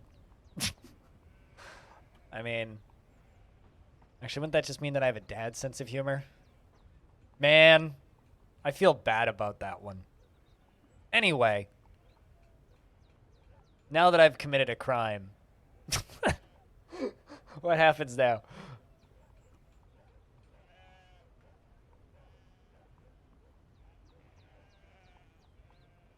Smashing the mouse, clicking on a different channel, yada, yada, yada, all that stuff. dislike all the YouTube videos. Anyway, Longdeath is 1 whole year old. We've been building this fortress for an entire year real time, and it's wild. All right.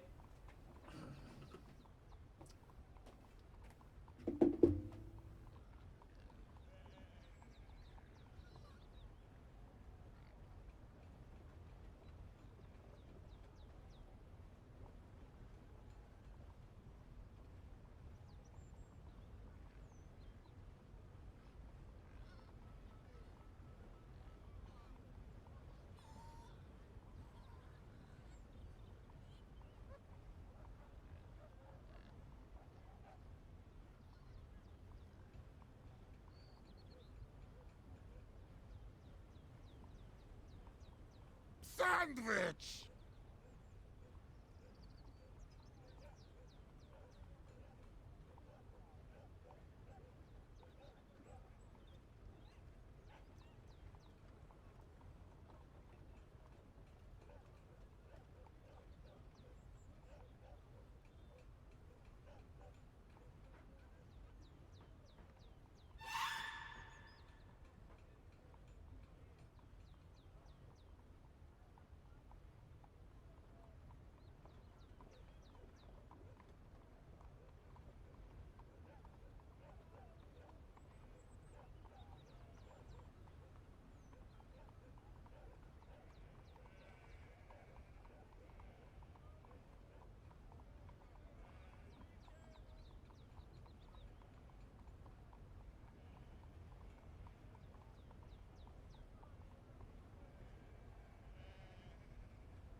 All right, I returned. True story. Years ago, eons ago, like very long time ago, maybe like 2014, 2015. There was a day where I got up to go, or I needed to take a break from stream anyway. But this person in chat was all just like, "Man, streamer, go away. We just wanna hang out with Chair. The chair is too cool." That's the right button that I was meaning to hit. And they're like, "Chair's too cool. We want to hang out with Chair more." And I'm like, "Well, all right." And my response was, "Well, all right then. If you want to hang out with Chair more, then you can hang out with Chair." And so I proceeded to then stand up and then leave and not come back for 10 minutes. This was a very good highlight of the stream a long time ago. I enjoyed those days. It was a pretty fun bit at one point in time.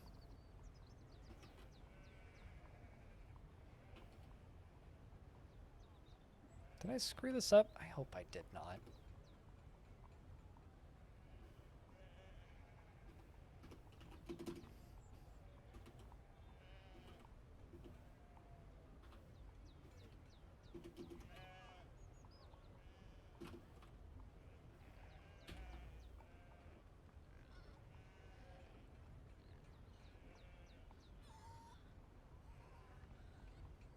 Yeah, I got it one too far over, but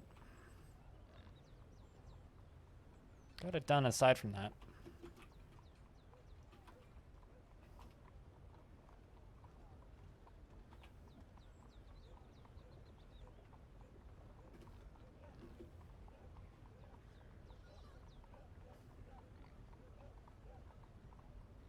Is this a cave snake? This is going to be a drainage pipe for the lava tower in case I need to drain it. The problem is I'm digging over top of lava, so the game keeps on canceling my digging, which is quite annoying, I'll be honest. Quite annoying. I wish it would stop doing that, actually.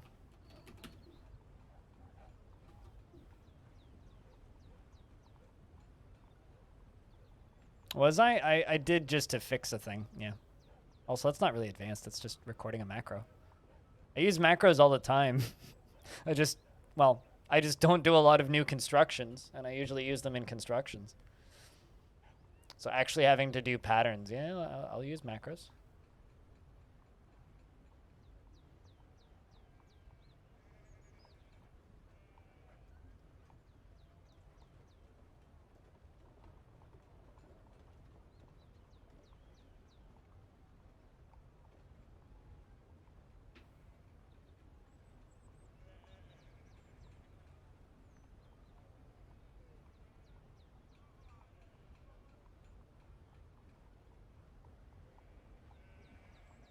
Stop giving the chair charity.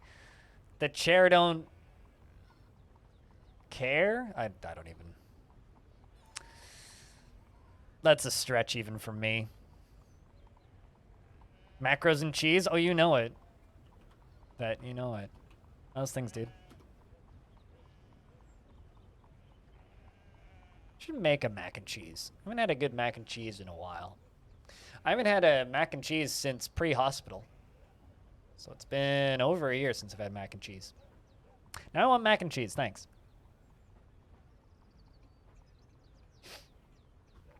That's actually something where I think you could legitimately also say you're welcome.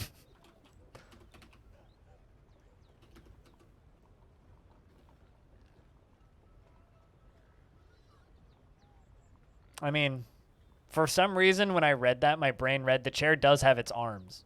I was about to be like, what do you mean by that exactly?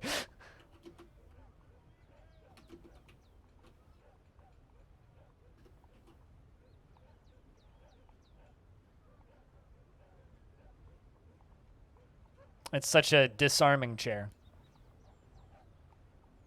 I'm just imagining a chair now with giant scissor hands that just cut you. Let's see how far the dwarves can dig before it cancels again. I'm assuming not too much further. Maybe they'll actually get around the next... Ooh, maybe they'll get around it. We'll see.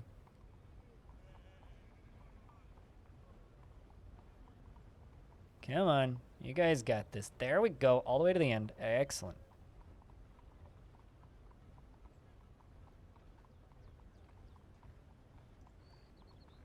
There we go. Saw a knife chair. Kind of like that. Or, you know, maybe someone just made a chair out of knives because they had a lot of knives. It's like one of those YouTube channels where they're like, I made a knife out of cardboard, and here's me cutting paper with it. Except instead of that, it's, I made a knife, or I made a chair out of my spare knives because I bought too many knives on the knife channel. I'm sure it'll be a hit YouTube show in a couple of years. You just wait. It'll catch on, I swear. I'm gonna be famous with it.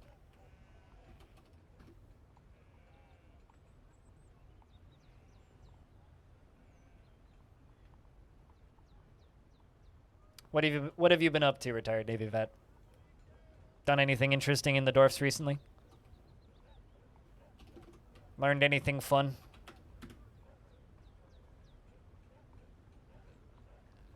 With a saw knife and used... You made a chair with... Oh, so you're saying you made a chair with knives? I mean, no, I'm saying make a chair with nothing but knives. Like, that's your building material, is knives. Been playing Kerbal Space Program? Gotcha. I mean, sometimes you just gotta go to Mun. You know what I mean? You just gotta go to space. Like, that's a natural calling. And sometimes you just have to make fireworks out of your Kerbals. Also a totally legitimate way of playing that game. Just making fireworks. That's how I play Kerbal Space Program. I just blow shit up.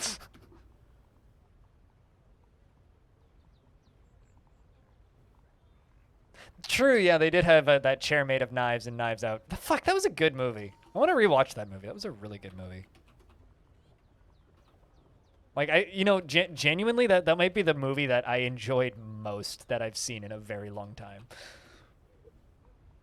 Cause like I just loved that movie. That movie was just great. It was like I have nothing bad to say about that movie, and that never happens. Being an extremely southern gentleman. The best part about that movie was I had no idea what it was. I heard it was really good, so I just watched it one evening. I had absolutely no idea what it was. I don't know if I want a sequel to that movie. It would have to be completely different for me to want a sequel, but we'll see. Maybe they can impress me twice.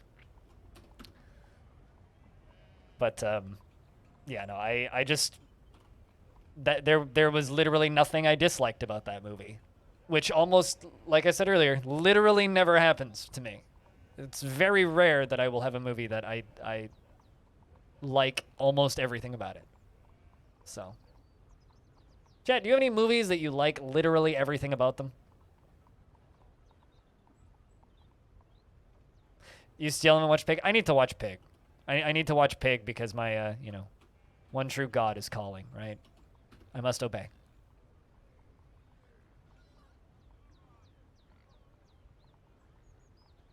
Back to the Future? Even the part where he almost fucks his mom? You hate You hate everything about Back to the Future? Why? See, like, I like a lot of things about Back to the Future. There's some things that I look at in Back to the Future, I'm like, nah, but most things about Back to the Future I love. Hackers, Delightful Cheese.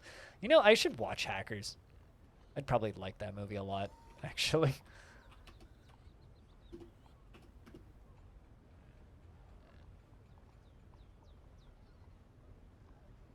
The new Blade Runner is fucking awesome. The new Blade Runner is fucking awesome because it's a movie made for me. Like, I fully understand that that movie will never be a financial success, but it's a movie made for me, and I like it for that reason.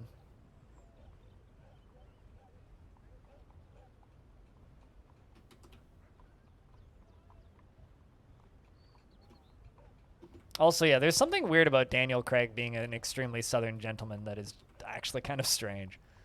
I'm so used to him being James Bond that seeing him do anything else is like, oh, right, yeah, this man can act. You know what I mean?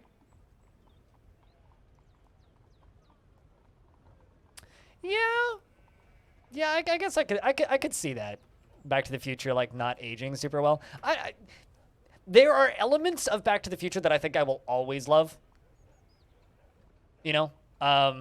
Like, just the character of Doc Brown, I think I will always love. Regardless of if elements of that movie don't age super well. Like, I will just always enjoy that character. Just because of how good of a character that character is.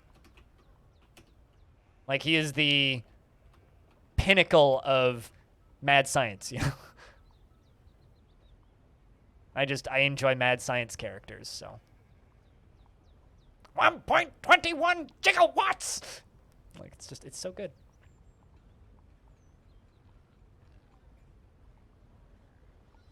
I've never seen any of those movies, maybe. I know almost nothing about Gorilla with the Dragon Tattoo. Aside from that, I saw about 10 seconds of one of those movies on a TV at a friend's house once. I was like, what are we watching? They're like, Girl with the Dragon Tattoo. And I was like, oh, okay, cool. Then I immediately forgot everything about it.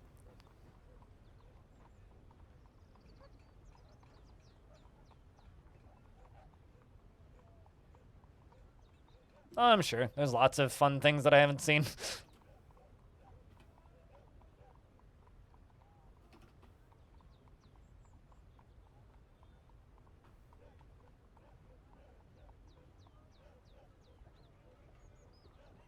This one seems all screwed up.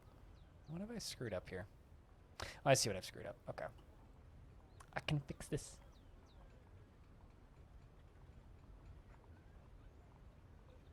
Get over here and work on the Wiggly Cave.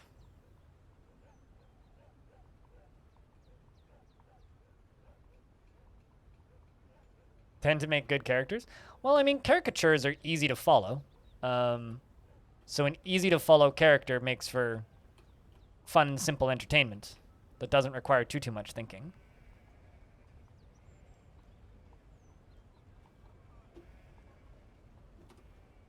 So I tend to agree with that, yeah.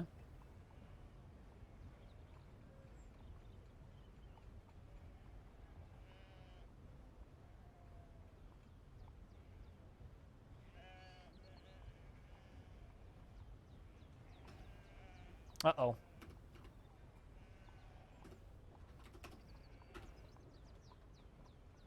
Four counts of disorderly conduct against Sathatos, which is weird because I don't actually think he tantrumed. But did put somebody in prison, so there is that. Put Abe in prison. Good thing he can handle a fist to the face. He's a pretty tough dwarf. What is the prison sentence against that?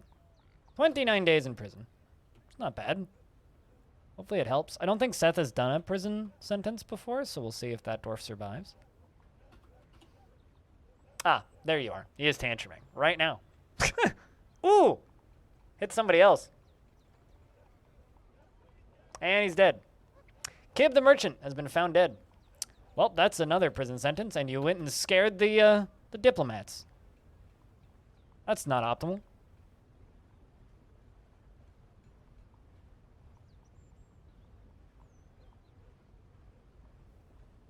You know, I really like Princess Mononoke, but I feel like that movie is painfully long.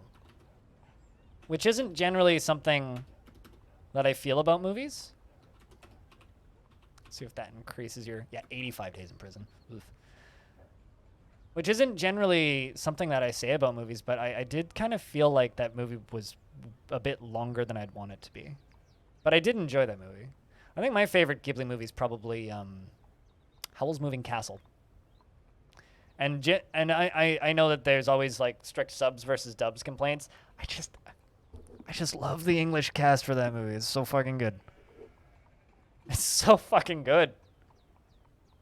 Humiliated. Ooh, that's gonna be rough. We'll see if your opinion on that changes, but that dwarf may have a tough time.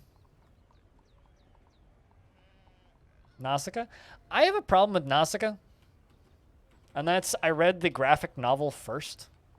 And it's so much better than the movie. The movie's good. The movie's alright. But graphic novel is so much better than the movie. Like, infinitely better than the movie.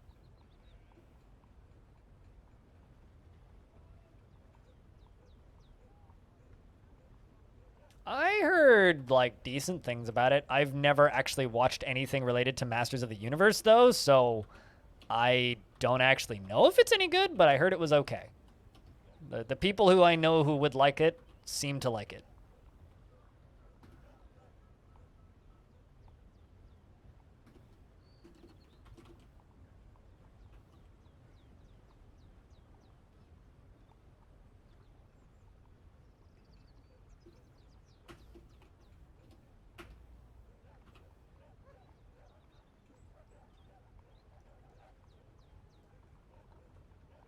There we go. I see where I screwed this side up. I can fix it.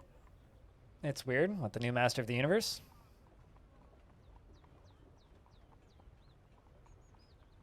I mean, isn't it based on something that's weird?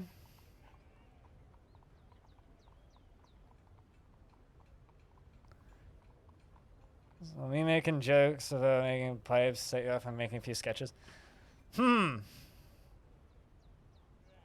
I'm gonna be honest, I like the empty head more, because this one, for some reason, looks strange to me.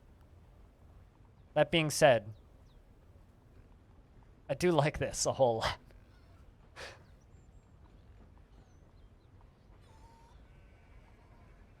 Oh, the Nausicaa manga? The reason I like the Nausicaa manga is that it adds way more depth to the characters than the movie. And the movie also, like, changes the sides of some characters. Like, some characters are evil in the movie that are good in the manga and vice versa. So I much prefer the manga because I read it first and then it's like, why are you evil in the movie? And it sucks because, you know, like, you know all their backstories if you read the manga. Basically, I'm a nerd. And because of that, I prefer the movie. Or I prefer the book over the movie. But, you know, that happens with a lot of books. Technical issue logged you out of everything? What? It's an odd technical issue to have. I remember having to buy them to be able to read them. I don't own them anymore, but I did have to buy them at one point, and they weren't cheap. They were like $60 for the two of them. Bought them at Chapters. You know, actually, I wonder if they're available digitally. I wonder if you could like, because I know a lot of comics and like manga publishers these days are like making it more accessible to just, you know, subscribe to a service and read a thing. I wonder if they've done that yet. There we go. Almost done making all of our soap.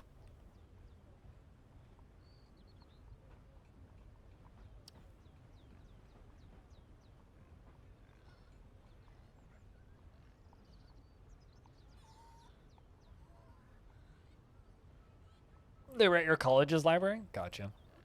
Yeah, I don't know. That's a question that I do not have an answer for. It's how to easily read that.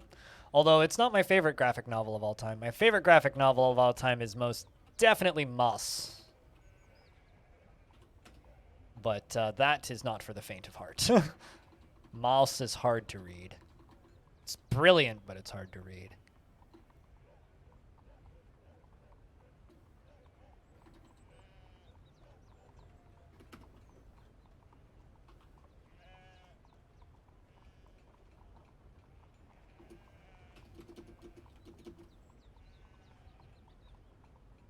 Wait, what? What do you mean, why small font?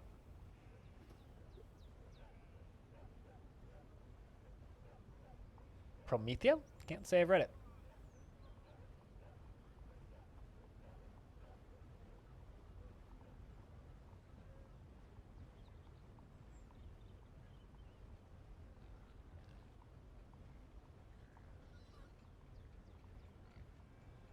I'm confused by that question, Diamond. I don't know what it's related to.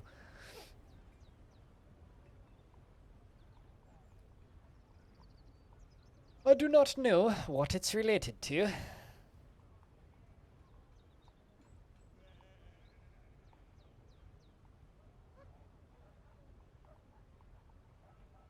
Which one? Mouse or something else? Because Moss is this here. I'll find you an Amazon link or something.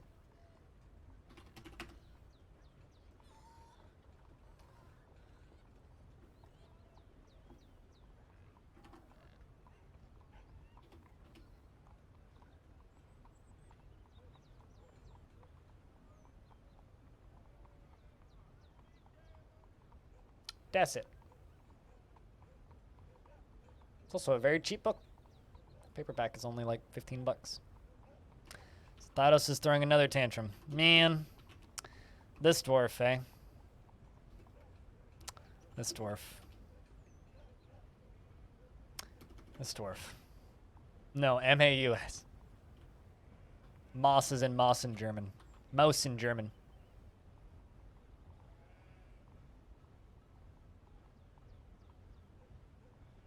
What do I think of Grave of the Fireflies? It's a beautiful movie that I never want to watch again. That's what I think of Grave of the Fireflies. It's an absolutely beautiful film. I never want to watch it again. That's all I really have to say about Grave of the Fireflies. It's like digging up PTSD talking about that movie.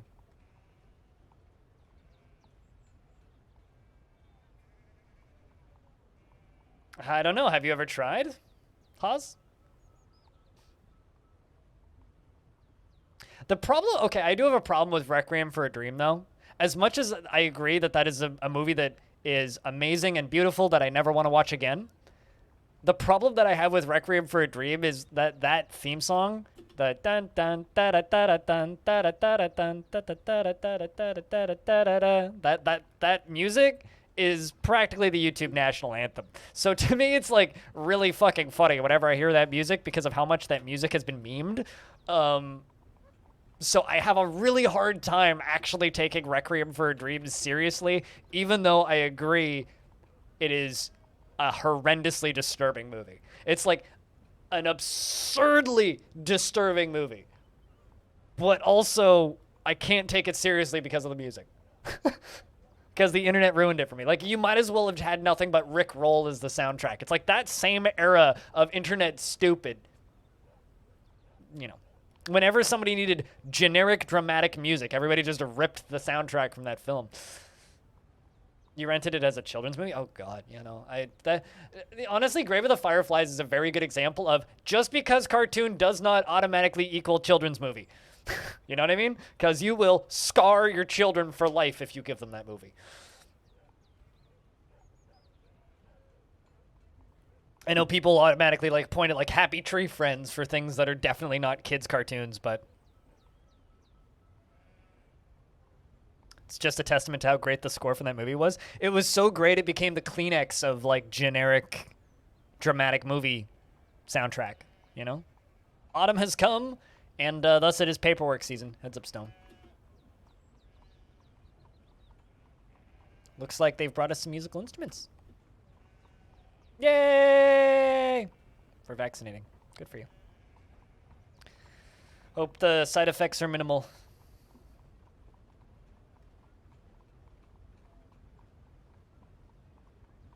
What, like just now? I mean, Happy Tree Friends is just cute little animals getting ripped into tiny little pieces. That's all it is. Like, Happy Tree Friends is nothing. It's stupid. It's just like, yo, cute little squirrel trips, gets lollipop stuck to eyeball. Gets lollipop stuck inside a tree, falls out a tree, dangling from eyeball, gets turned inside out, that kind of shit. Oh, when you were little. Okay, fair enough. Watching it now is just kind of like,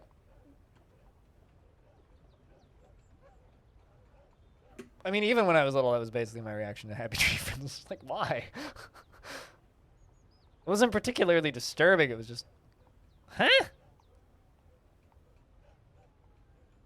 Everyone does the same drug scene now, too? I wonder if the actors from Requiem of a Dream were in anything else. Because, like, I don't actually remember seeing them in anything else. Let me know when you're ready for me to scroll, Stone, if you're here. I don't actually... Stone said that it logged him out of everything, so...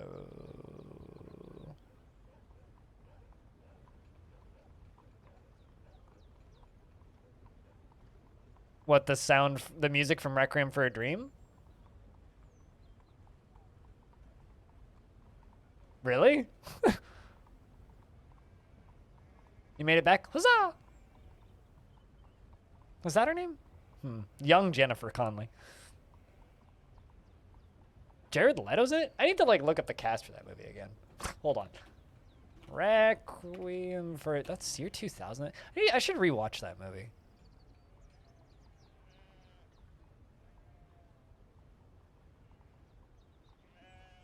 Holy shit, Jared Leto looks a lot different in that movie. Good God. I mean, admittedly, like, that movie's 21 years old.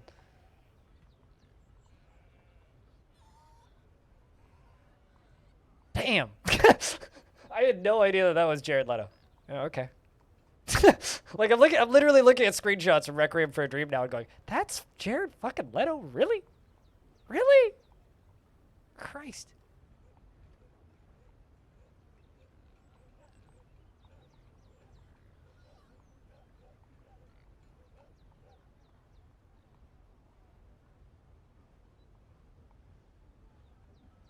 Great movie. You hated every minute of it. Have you actually seen that movie, though? That's the question. Sorry. Took me a second to scroll. Hey, they brought us grapes and horse cheese and a bronze pick. I should probably, like, not just do page up and page down and, like, scroll slowly so that we can be sure that it's not more than one page. But... You haven't? It's the top review on IMDb. It's a movie about heroin abuse and drug addiction. And it doesn't end well for anybody. That's literally the shtick of the movie. It's just a disturbing movie about people destroying their lives, and that's it. But it's also like a really, really, really, really, really, really, really, really, really, really, really, really, really, really good representation of that. That's really fucking well done. But I guarantee you've heard the music from it because it's a literal meme. If you just go to YouTube and type in Requiem for a Dream theme, you've heard it. You've heard that sound. It's like it's just as like memorable and well known as like the Star Wars music practically. Like it is everywhere. It's impossible that you haven't heard that soundtrack. Unless like maybe you're 6 years old. Then maybe you haven't heard it. On to the next one.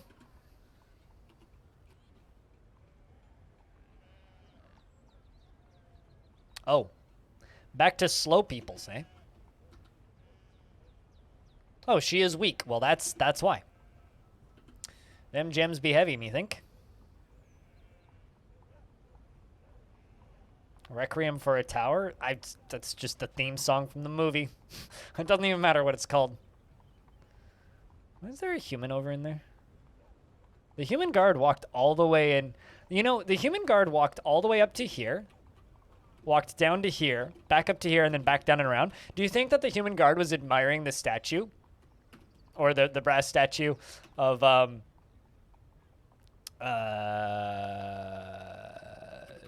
is it?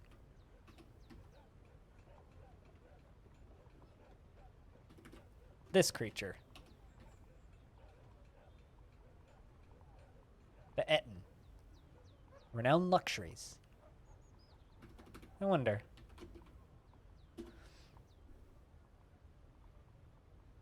Did Toady say anything about tacking the spoilage? Pardon? Spoilage.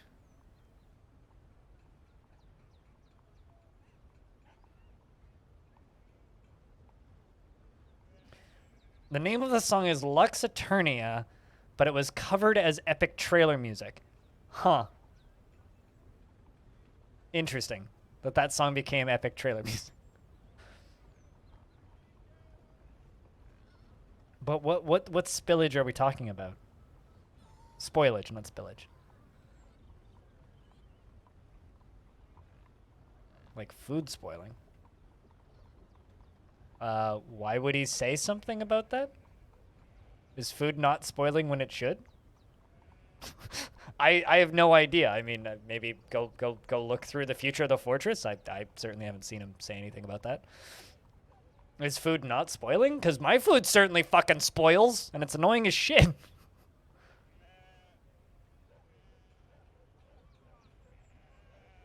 I mean, when or where would he have said something about that? Sounds like something you need to ask him. You can cook food and it's edible 10 years later? Is it in a barrel? Then, I mean, dwarves are just really good at preserving their foods. Obviously. I mean, have you never had salted pork? That shit lasts a billion years.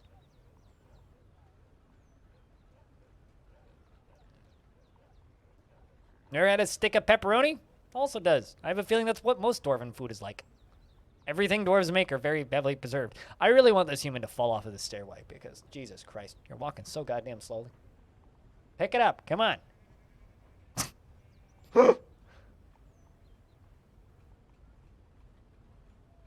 I don't know. I think in order for Toady to have to talk about a problem, there has to be a problem that needs fixing first. And I don't suppose that spoilage is a problem. I don't believe I've ever heard anybody talk about it.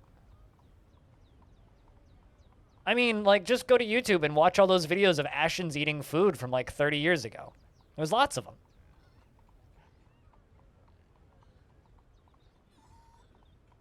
Didn't he eat like almost 100-year-old like pudding recently? Pretty sure he made a video of that. A large brown zircon and an iron anvil.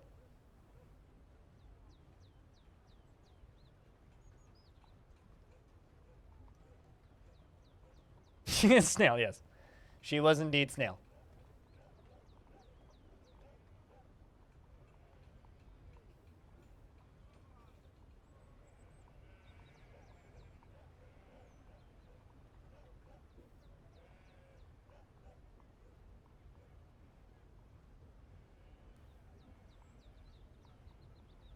Okay, so you know what's terrifying, chat?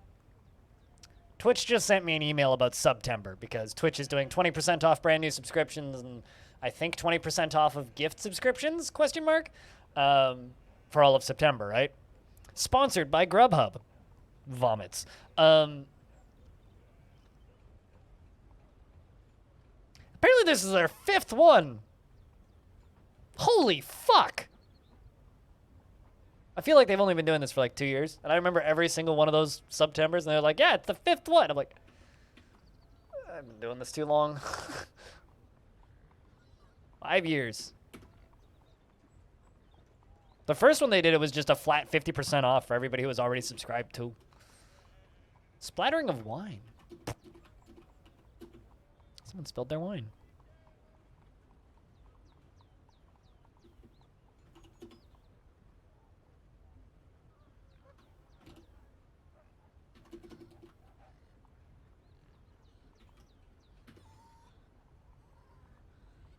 What's the promo? If I read the very carefully worded thing correctly, if you subscribe to a channel you've never been subscribed before, to next month you get 20% off of your first month.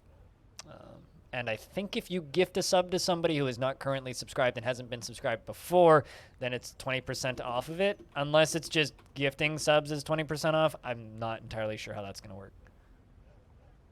They've done it slightly differently every year, but Twitch does a sale on subscriptions every September, and they call it September, which to anybody who knows anything about kink culture is hilarious. Because, yeah, it's grab your whips. It's September, everybody.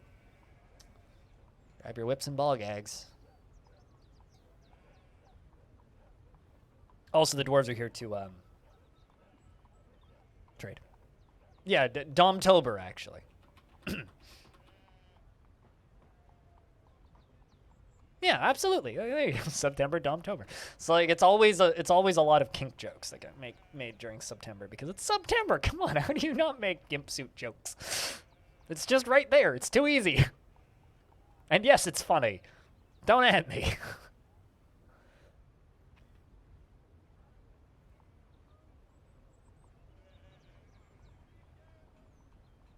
Then you put the ball gag in the wrong end.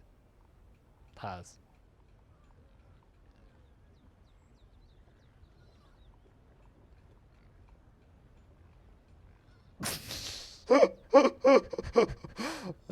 Accurate response, Lump.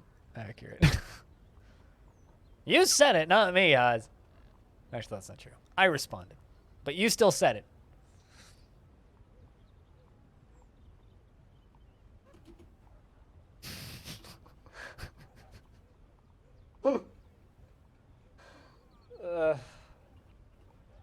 Anyway, yeah, so that's happening.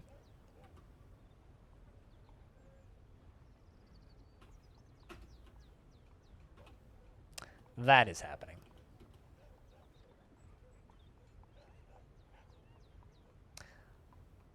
I really, really, really want to sell all of these damaged bags, but the problem is a lot of them actually have shit in them that I need.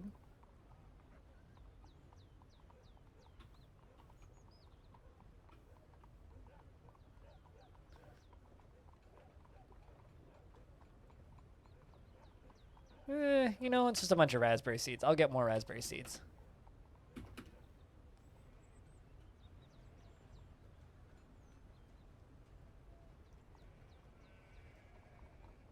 I mean, sometimes you just need to chug. You know what I'm saying? Sometimes you just need to finish your drink really quickly because you wish you didn't hear what the streamer just said. And you know what? It's Haz's fault, not mine. It's Haz's fault.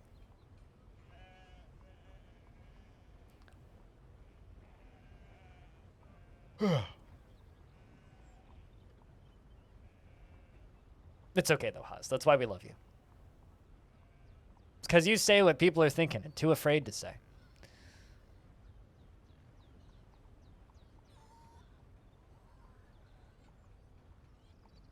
I used to watch a YouTuber and that was his slogan. I say what y'all afraid to say. It was just a vlogger. Did like lifestyle shit. Talked about politics. It was kind of interesting. Then he just kind of vanished off the internet like a lot of old school YouTubers.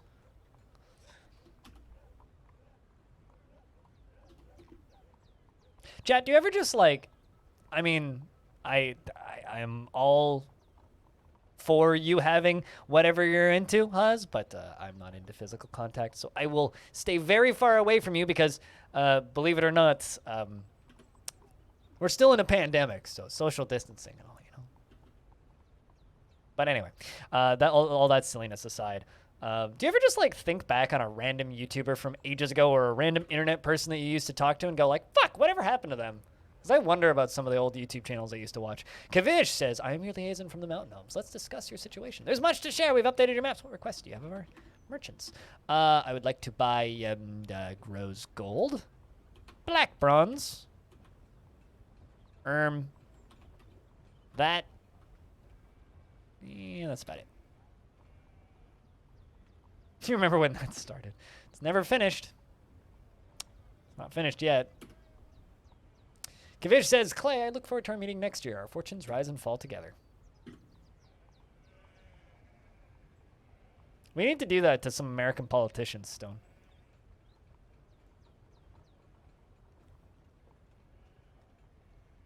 With 45,000 average viewers, like just streams and has 45,000 viewers. Can I ask who that is? Because like the old YouTubers I used to watch are like mostly gone. Although last I checked, one of the old YouTubers I used to watch, who was just like a talks to a camera like vlogger and did other things, ran a little YouTube news show. Last I checked was running the Twitter account for EA Games. Like that was his full time. Like that he ran the social media team for EA Games. Last I checked. I wonder if he still works there. I haven't checked in a couple of years. We used to go by the name The Will of DC. Used to run a YouTube stats show. It was just a lot of like back in the day when you could actually like keep track of the top 100 most subscribed channels reasonably, and most of them had like less than 10,000 subscribers. He would do this show where he would like basically look at them all on a spreadsheet and like talk about who's moved up and who's moved down in the last 7 days, which was kind of neat. Oh, that guy. Yeah, I know him. Yep, I know that dude. I know that dude. Never met him, but I do know of him. Germa, I know that Twitch name. Yeah. I don't know. It's a lot of the YouTubers I used to watch were not gaming related, so a lot of them are just like gone now. There's a YouTuber, actually, ironically, two of my favorite YouTubers have now since passed away. Obviously, Total Biscuit, but there's another one called the Antisocial Fat Man, who is a game reviewer who uploaded videos, I think like 12 years ago was his last video. Who I've talked about a couple of times on here, but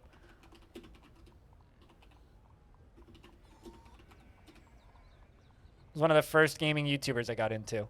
This guy. The Antisocial Fat Man. Still gets like 900 views a month. But yeah, the last thing that he did was a Payday the Heist review 9 years ago.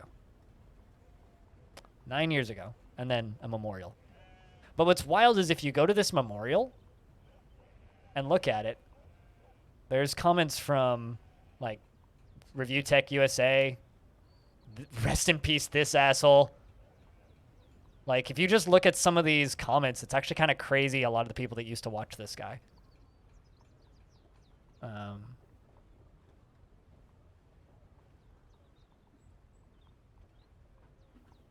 No, he passed away. He didn't disappear. He died. And that video is like a 3-minute like just text video.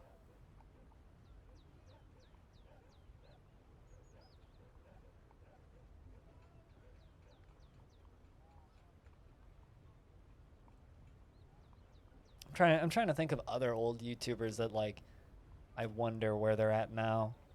There's like some very old like immature like YouTube channels I used to watch when I was younger because, well, I was younger. A few montage editors. There's one dude who's still there was one dude I used to watch way back who would just upload raw gameplay with no voiceover, and he still uploads raw gameplay with no voiceover. Like, still puts up these videos like 1080p 60 because I wanted to see what games would look like that I would never be able to run.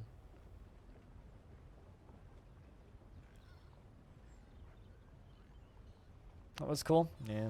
I mean, it's kind of sad when you see that shit. I'm trying to think. What are other YouTubers I used to watch back in the day?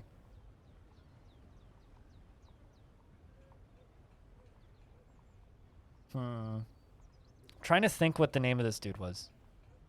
Fuck. I remember he did a full playthrough of Crisis 1 when that game was new. What was the name of that guy?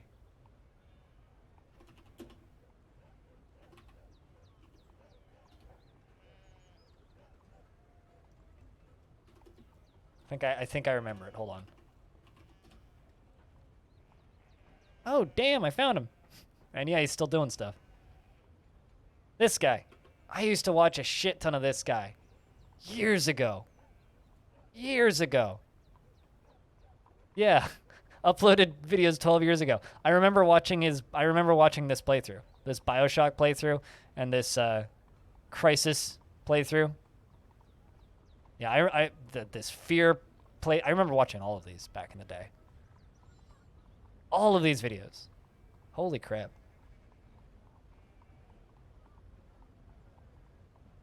Far Cry 2 stuff. Yeah, this dude. I remember watching that guy. I'm happy that he's still uploading. Uploaded a video 22 hours ago. Hell yeah.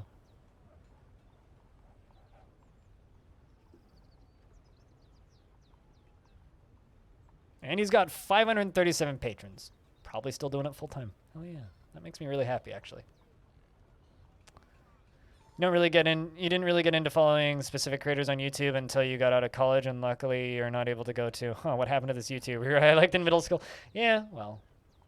I'm just really happy to know that this dude's still fucking uploading videos.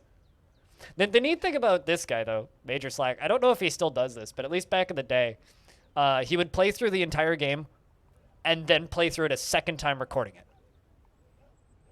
So he would, like, know what's going to happen and, like, talk about what was going to happen as it was happening, which always made for a really weird perspective of watching games.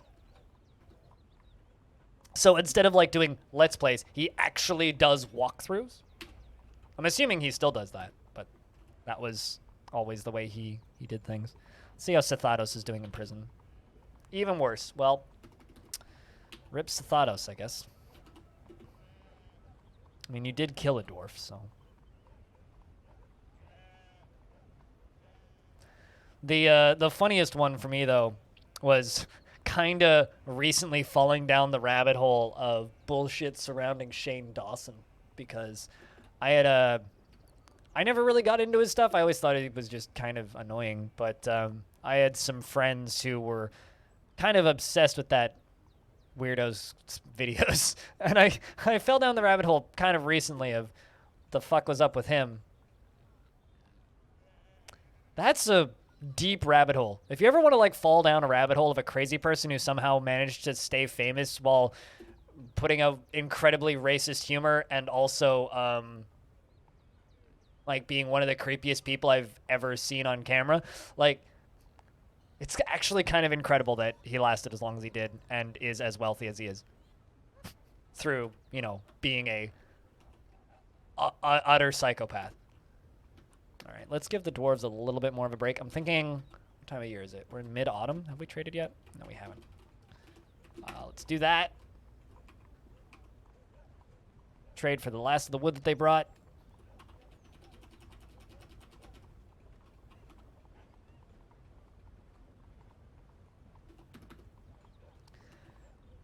And then just give the dwarves a break for a little bit. But yeah, if you ever want to fall down a really fucking strange rabbit hole, go look up some of the stuff that, that Shane Dawson got away with.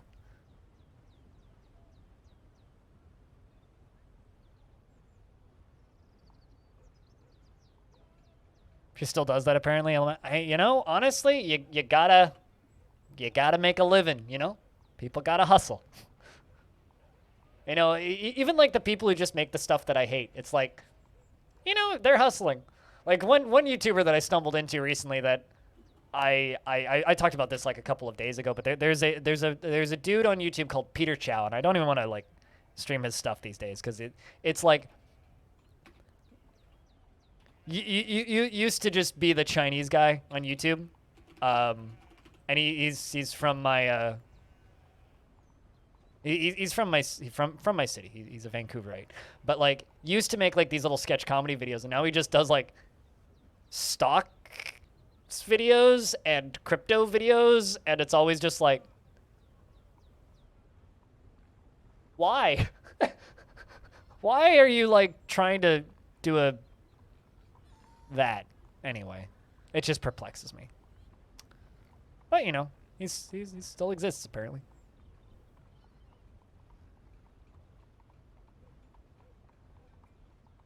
You'll let me talk to Sneck though, so you're gonna leave Sneck in front of Pooter. Good to know. Well, you have a good luck in purchasing foodstuffs for the hurricane next week. Good luck, man.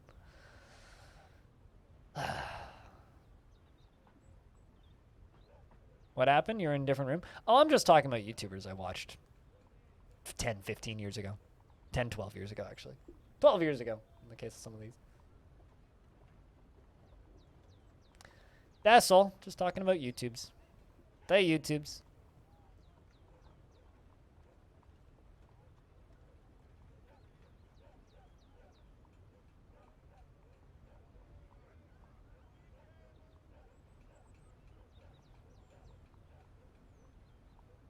Had a TV show for a while. That's an interesting one. Another YouTuber that I think is really funny is Husky Starcraft. Did anybody here ever watch Husky Starcraft? Because for a while there, I was like, what the fuck happened to Husky? Because he just like vanished from existence. And I used to watch a ton of Starcraft stuff. Just because I really like watching Starcraft. But Husky just kind of vanished. Like he quite literally just disappeared. And I'm like, what the fuck happened to Husky Starcraft? What, you know what happened to Husky Starcraft? He works for his wife now, and they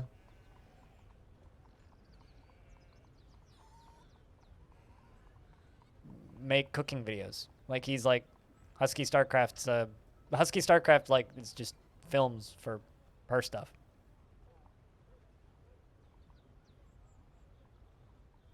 Same with some roguelike YouTubers that just like vanished.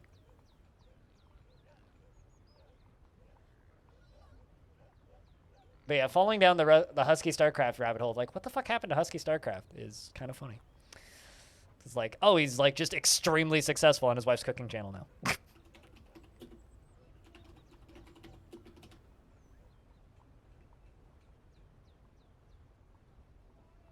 Also apparently started uploading videos again.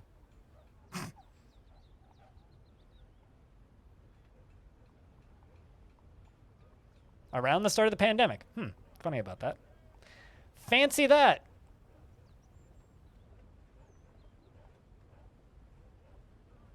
Long since forgotten the name. I have like this problem where my brain refuses to forget certain weird specific things. And names of YouTubers is one of them.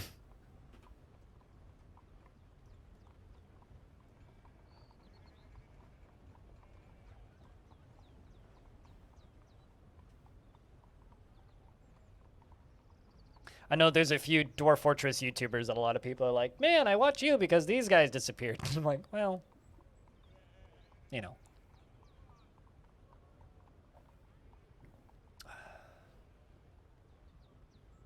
Although if I had $1 for every Twitch streamer that I knew who was an up-and-comer who just up and quit, I'd have a lot of dollars.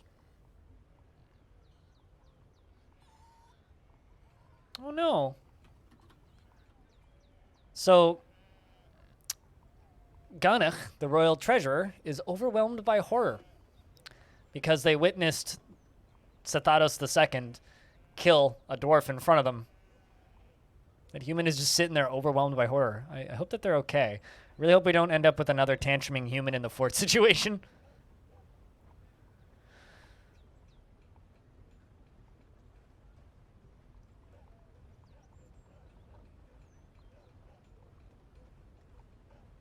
I sometimes wonder if I'm one of those people for some people.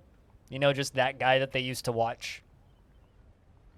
That they sometimes randomly just like think back on. I used to watch this one League of Legends channel. And this was like back when it was ridiculously hard to get partnered on Twitch. Who did really well for a while. Had no tip button. And really wanted a sub button for Twitch, and they kept denying him, and they denied him, and then after like 4 or 5 attempts to get partnered on Twitch, and then he quit. He quit streaming because he kept getting denied. And I remember back then he had like 1,500 people watching him every stream. And I think about it now, I'm just like, man, that kid like slept on so much money and then quit. It's like, if only they stuck with it. Only they stuck with it. But you know, that's life, right? That's just life.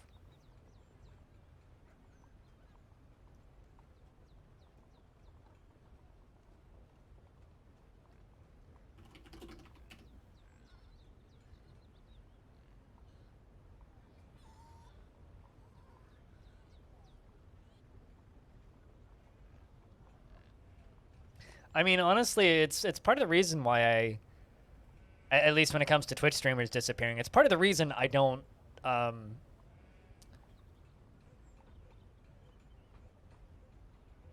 so quickly make friends on Twitch these days, because I just kind of expect a lot of channels to just disappear. Just got a text message.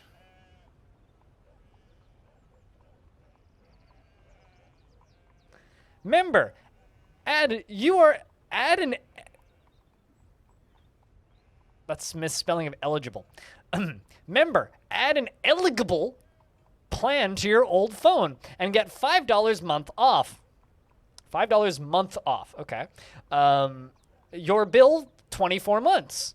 Taxes and fees apply maybe. Call number or e-chat with us at v.pc/contact us/us. Or vpc.contactus.ca/setting sprefs bracket.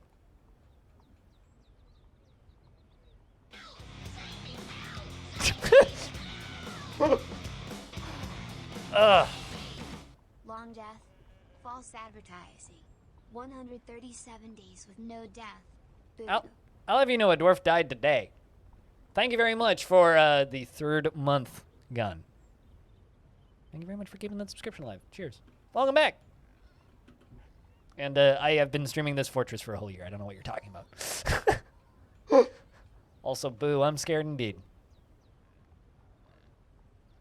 Up into an income. Anybody who goes into streaming with the goal of making a living doing it is going about it the wrong way and will have a very hard time. Either mentally or business-wise. Anybody who's going into streaming with the goal of making a living doing it is doing it for the wrong reasons. And I am very adamant about that. And I know that there's a lot of people out there who do extremely well and have lots and lots of viewers who state that, you know, I went into this with a business plan as a business and I made it. It's like, sure, but you're like the 0.0000001%. The majority of people who go into streaming go into it as a business now, and it's so fucked up and I hate it.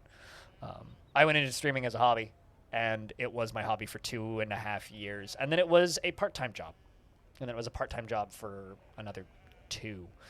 And then it became a full-time job. So I streamed for 4 years before I made even remotely livable amount of money. And even like the first year I did it full-time, I made like less than 10 grand that year. So, you know, the only reason I survived was because of my ex, so shout outs to her, I suppose. There's no way in hell I would have been able to do this if I had to support myself by myself the whole time.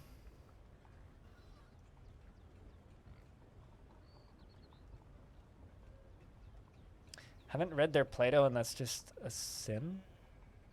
I don't know if I understand the thing that you're referencing, Gon, but I suppose. Well, it's more of a, like, streaming is the literal best hobby you'll ever get, right?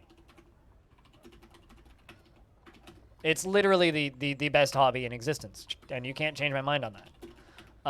The problem is, it's also a hobby with an extremely large amount of competition, and even if you make it, you're not going to make a lot of money, most likely. You might make a bit, like, you might make a living, but, like, actually doing well, you're better off doing almost anything else. Because there are, you know, more heart surgeons in the world than there are full-time streamers. So it's easier to go get a doctorate than it is to stream. And, you know, it's ironic that I say that, because I know a dude who when I first started streaming was a plucky kid in med school who's now a heart surgeon. And I remember back when I first started streaming, he was one of the, like, I don't know, first 200-300 people to follow the stream and said, yeah, I just started med school. He's a full-time heart surgeon now. That's how long I've been streaming. So, you know. It's cool to play games with friends. I mean, yeah, no, I mean, it's a fun way to play games. It's like playing games with friends in a pub, you know? It's like playing an arcade game in an arcade. Someone's going to, oh, what you playing? Oh, cool. Maybe, if you're lucky. Maybe 2 people will watch. And if you're really lucky, you'll get a crowd, and that's a lot of fun. But yeah, it hurts me how many people go into this expecting that they're going to make a living doing it.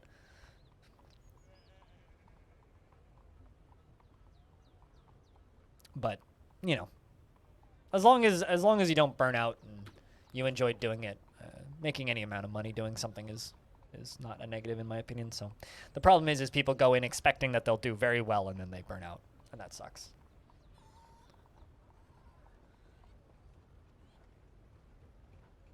I mean, I'm exaggerating and joking, Gun, to be clear.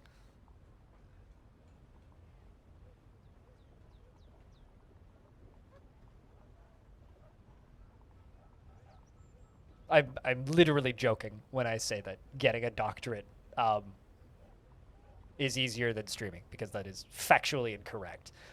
But once you've if you put 10 years into schooling to earn a thing, you're guaranteed to make a living, more or less.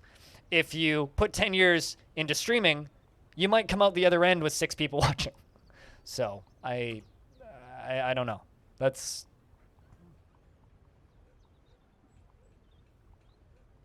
kind of the analogy that I'm making. Also, I know multiple people that have gotten doctorates in the time that I've been streaming. So I know less people that have started streaming and ended up making a living than I know who started going to school, came out the other end and got a job and are now employed.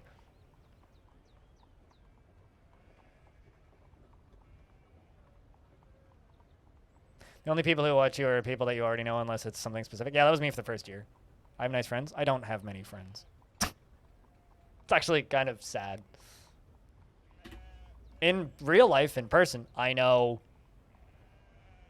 2 people whom I see on a relatively frequent basis. Maybe once a month for one of them, maybe once every 2 months for the other one. That's it. So, I know a lot of people. I don't have a lot of friends.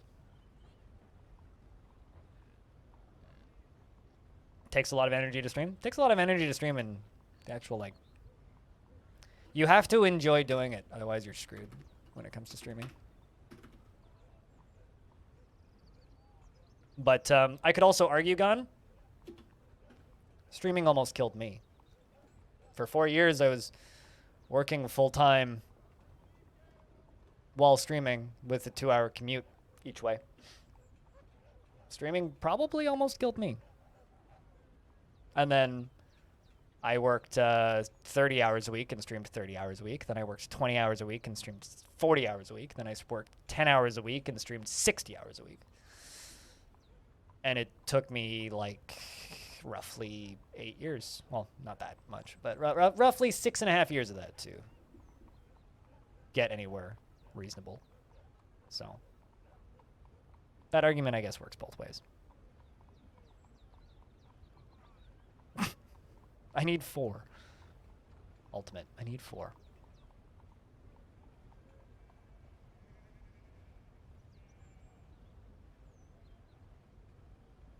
But plan for the day is we will play another 50 minutes of this, and then we have a 2-hour sponsored stream of Ultimate ADOM. So might as well go work on that pump stack of Ultimate ADOM, and then after that, I'm gonna play some Aliens Fireteam Elite with friends, because you know what, we gotta goof off sometimes, do something silly, and I like Aliens, so decent Aliens game comes out, I gotta fucking play it. And I need to sneak lunch in there at some point, so. You know what, yeah, we'll make that out of green glass blocks. So this is my drainage pipe. Need to figure out what to do with, You know, let's just do this the easy way.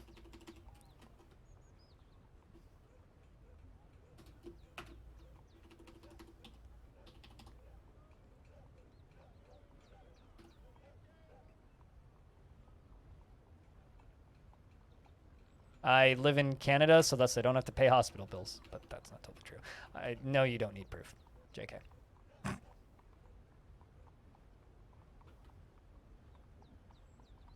Whenever you feel bad, you talk to him. Yeah, no, life is tough. There is no easy path through life. And people always seek out the easy path and then realize it's not the easy path, and then they're sad. Unless you're born into infinite money. There's no such thing as an easy path in life. And even then, that comes with unknowable problems.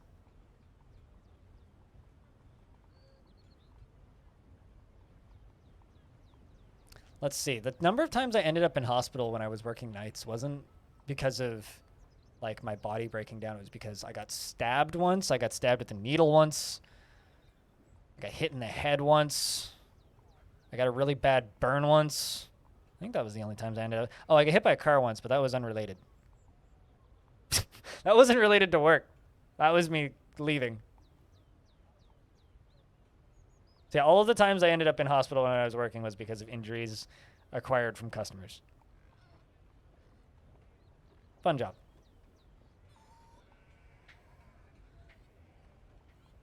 That's the worst thing you can imagine.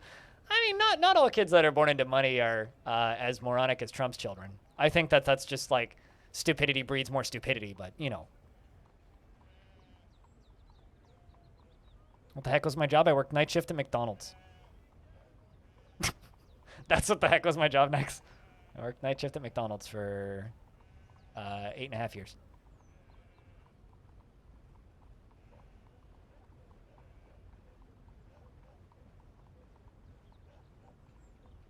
Yes, I have hum. Also, before you ask your next question, the answer is probably also yes. And also yes, and also yes. And then no, and then yes.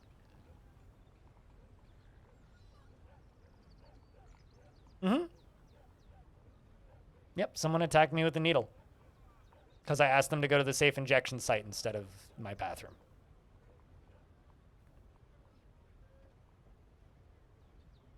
Fortunately, it was empty. People are psychotic.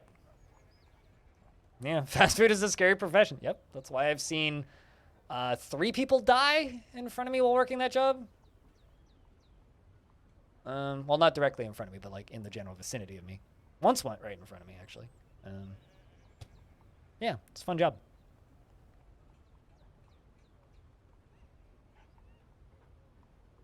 Wait, what? What about disrespect in Game of Thrones and needles? Squeeze me?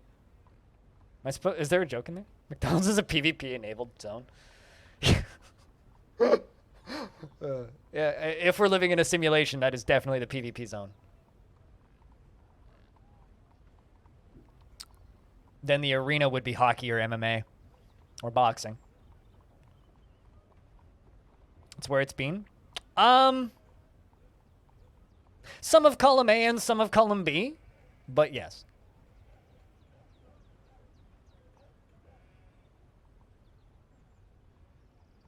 You don't exactly want to get stabbed by a needle filled with fentanyl.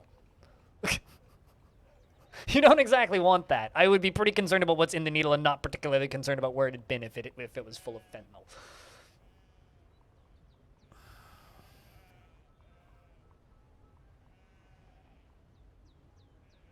Was that McDonald's hell or what? I worked at 4 different locations in the time that I worked there, although admittedly 2 of them were just for 2 weeks. Well, one of them was for 1 week because I was covering for somebody, and then one of them was for 2 weeks to help clean up because they had a rat infestation.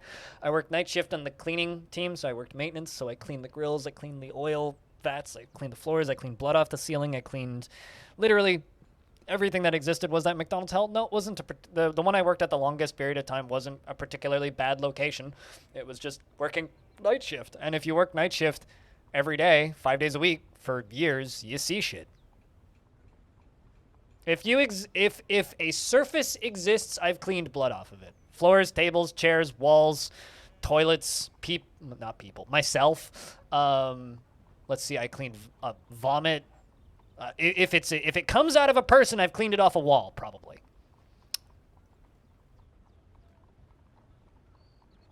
No, and HIV transmission. Yeah, fortunately, I didn't get HIV though. I was clear.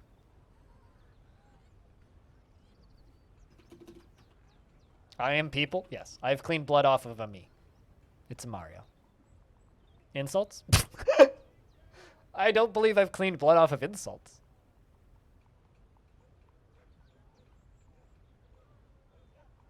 I don't know how you would clean blood off an insult. Sperm off a wall? Yes. Actually, usually I would find sperm in the sinks. Believe it or not. Generally, if there was semen, it was in the sink.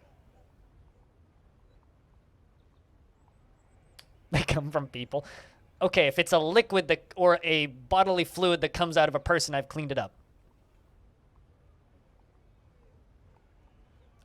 No, I won't remind you to never work at McDonald's, but what I will do is, regardless of how shitty the service is, be nice to people who work in fast food. Doesn't matter if the ice cream machine is broken, be nice to people who work in fast food. It's not an easy job. And even the people who do a shitty job at it, which is admittedly the majority of the employees that those places have, it's not an easy job. I mean, frequently people wouldn't flush the toilet with things that you would normally flush down the toilet. So why do you think they would flush it if it had semen in it? This is a weird fucking stream. No, I mean, if people are doing that, they're doing that for to insult the people working there usually. So, yeah, no. People are disgusting.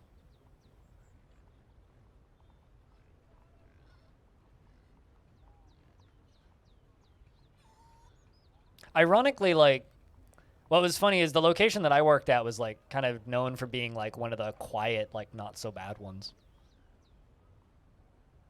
And then there was people who worked in the locations downtown who were like, you've seen nothing. And I'd always be like, uh-huh. Then later I worked in a location that actually closed at night, which was great because I worked there all night by myself. So I'd basically get locked in at 11 o'clock, and I'd be locked in until 5 o'clock in the morning. So 6 hours of my shift, I'd be alone. That was great. Loved that location. But then, like, you'd have people doing weird shit outside. Like, I had a dude once that was so mad that I refused to let him in to buy a burger. He shit on the table outside. That was fun. Let's see, what else? Definitely had a lot of people, like, you know, just, like, unzip pants, piss on window, walk away. I mean, it is kind of funny, actually, if you think about it. Like, it is actually kind of funny. Like, well, can't get burger, might as well shit on table. It was a pretty... You'd be amazed where people can get their blood. You would be shocked where people can get their blood. You would be shocked. If men's washroom, women's washroom, tables, the number, like, if I got a bonus for every time I kicked, and I'm gonna word this in a funny way, fucking teenagers out of the play place at 3 o'clock in the morning, I'd have a lot of dollars.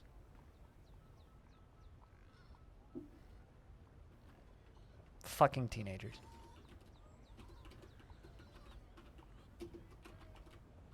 No. But the lock was not easy to break. If you like the play place would, at the first location I worked at, would get locked at I think we would usually lock it around 11, but sometimes we'd lock it as early as 9. Doesn't matter if it's locked. If you just, like, throw your shoulder against it a couple times, it would knock the door open. Fucking teenagers, yes. I've never seen shit on a table indoors. Only outdoor tables. Outdoor tables a few times. Indoor tables, never.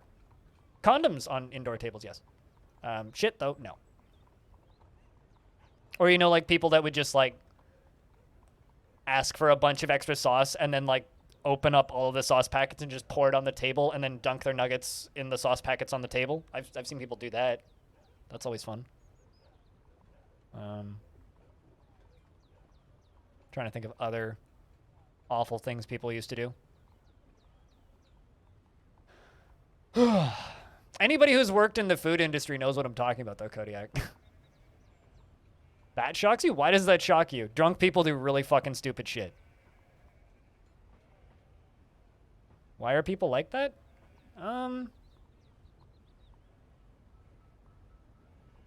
Good question. You know, I mean, people wonder why I'm such a sour person these days. Then I ask them if they've ever worked in fast food.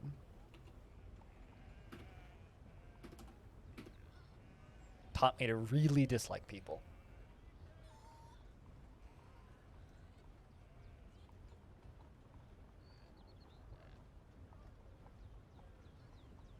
Although one of the funniest things that I ever saw happen, and this, like, even though, like, I knew I had to clean this up, this was genuinely funny. There was this guy who was sitting at a table on Halloween, and he was dressed up in some weird mishmash combination of costumes. He had, like, a balaclava and a clown hat and a bunch of other random shit. He was just sitting there, and he was eating his food, and he looks at his friend, and I remember, because I was restocking, I want to say, like, the drink cups or something. I was restocking something. I was over at like, the drink station. And then I hear this guy behind me just state, "Man, I think I'm going to hurl."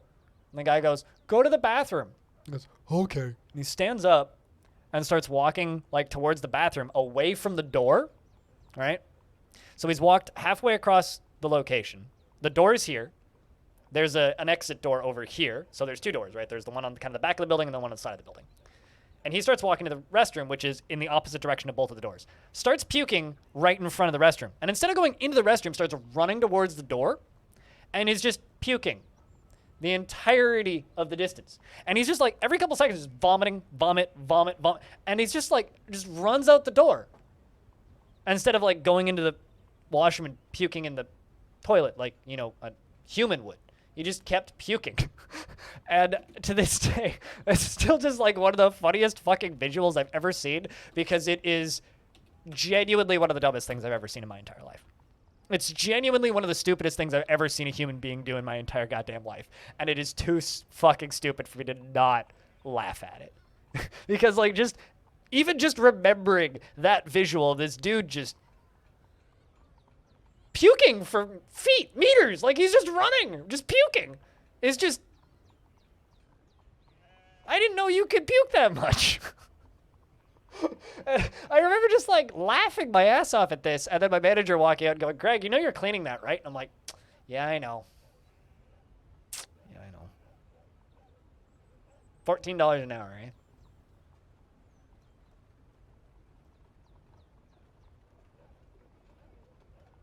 I was on active duty, and were you assigned? I have a question, because I've found strange stains on mattresses, right?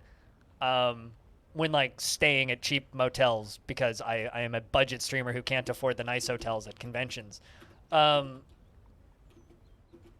Did you ever travel with, like, a plastic bag that you'd put under the sheets? Because I've done that. I always bring a sheet of plastic when I go to motels, and I will sleep on top of the plastic instead of on top of the actual thing. I would honestly, I mean, being a paramedic, yes, you're gonna run into probably a denser set of that, but, you know, paramedics also. I'm not trying to be rude, but get paid way better than the night shift employees at McDick's.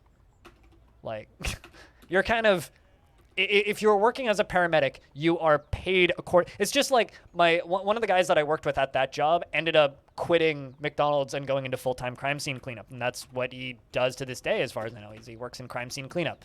So he works in crime scene and car accident cleanup. So he cleans blood off of the highway, and he gets paid very well for that. But it's like, you are compensated for the disturbing nature of the work, right? And it's kind of the same for if you are a paramedic, right? You are compensated for the disturbing nature of the work.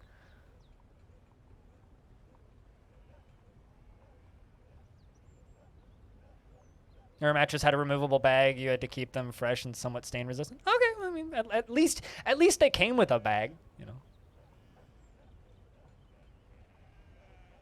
Human vomits, human retches, human vomits, human retches, human vomits. Yeah. Passes out, vomits.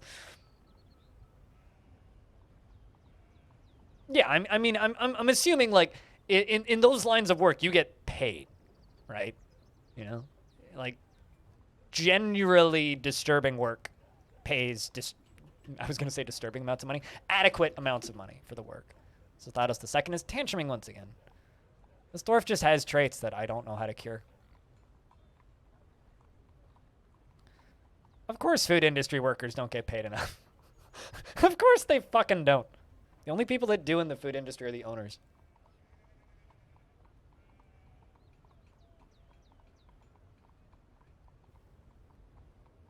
But no, I mean it's the reason why to this day, like, I'm always going to be the most understanding customer in any kind of food situation.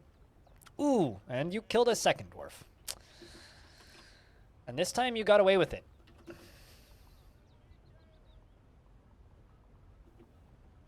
I'm just going to expel this dwarf. I'm sorry. You were a good dwarf. I don't want to do this. But I have to make you leave.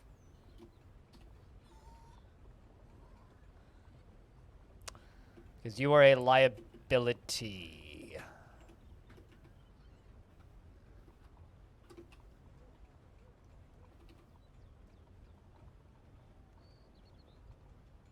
Cage trap toppled by Scholar. Where?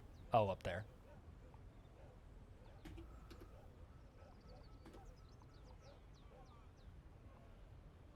So yeah, if you're ever wondering, like, why I maybe am, like, odd, I'm sure that my work has had something to do with it.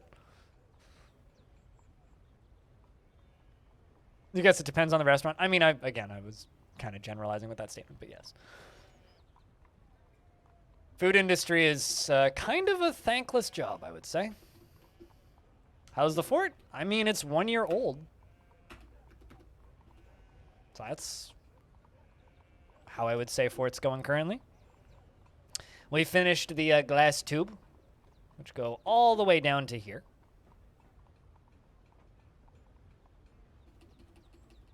All the way down to here. And then we have nice little squiggle drain. Oh, hey, they finally found it. Tube is done. Squiggle drain is done. It should also be... Yes, it is also getting hooked up to the drain in case of lever. It's like a large chemical apparatus. It's like a large bong full of lava.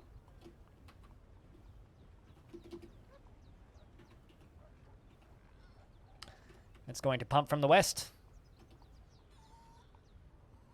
Man, I could make those with green glass blocks, couldn't I? Gabbro, enormous iron pipe section.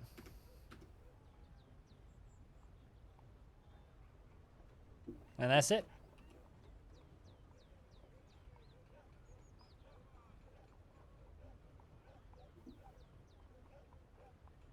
Why would the lava...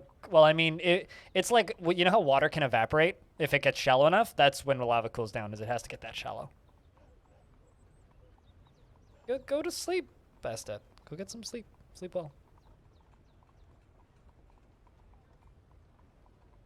And the dwarves' worries go away. This is true. This is true, but suboptimal for the survival of the fortress.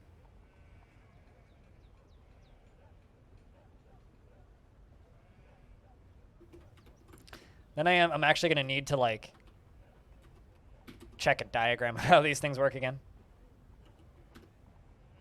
Then we'll need to go all the way up and fill in all of these and make it go all the way up here, which should actually work. Although I'm going to have to move it around here. So we're going to have to technically have two different power structures, which it'll be fine. It'll be fine. I actually, you know, maybe I should do it in two chunks. Kind of thinking about pumping it halfway up into a reservoir, halfway up, and then into a second reservoir. Maybe we'll do it that way. Those are on your short list to learn. They're not that bad, but they're a little finicky the first time you build them. Just try doing like a 2 or 3 layer one initially. I need to use the restroom. I'll be right back. And I'm also going to prep my stuff for lunch. I'm not actually going to get lunch, but I am going to get lunch in the next 15 minutes or so. So back in a sec.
What makes you think I'm going to do that?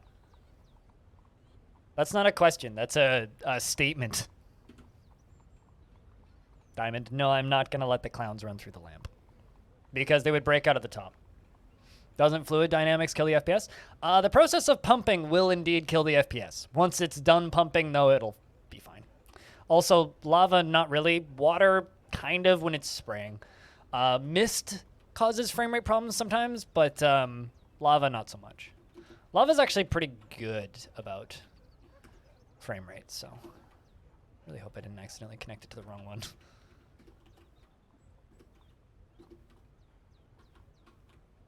Okay, should work.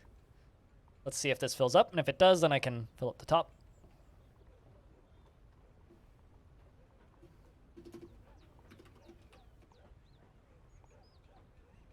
You never done anything with lava, you're too scared? Build a volcano fort and fuck with it. Lava's fun. Lava is fun. And it's really not that bad. Are we pulling the lever? We're not filling it up, no. I need to build the pump stack, which will probably take me another stream or two.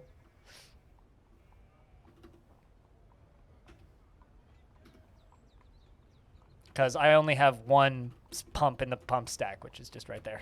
You were excited? No. No, I'm taking my sweet ass time with this. Basically, we're halfway done. The thing. I mean, this is meant to be like a couple 100-year project, right? I actually wonder, what year did I start this? It has to have been like 50 years ago at least in game. It has to be at least 250, maybe even further back.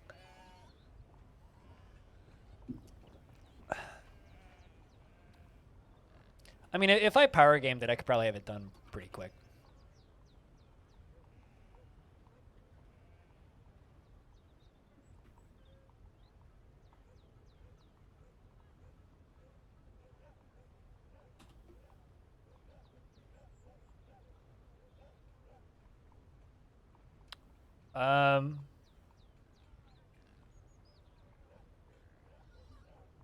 It still looks different. Okay, first off, avoid using the R word in this chat when possible. I actually don't know how that got through. It's supposed to be blocked, but clearly it didn't.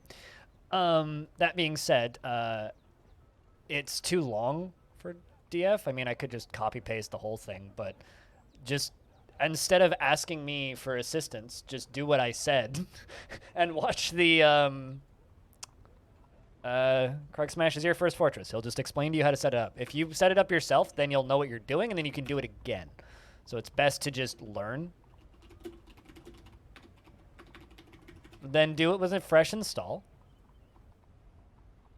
And set it up. Follow the steps.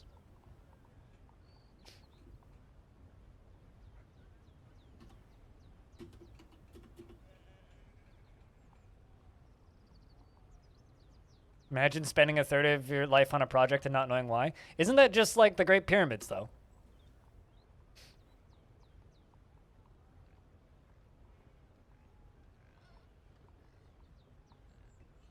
Sorry. I mean, if here's the thing, right? If you didn't use the R word there, I would probably just have said yeah, sure, and copy pasted it. But now I'm like feeling like being a dick. Here, I'll just give it to you. But like, just think about what you say before you say it.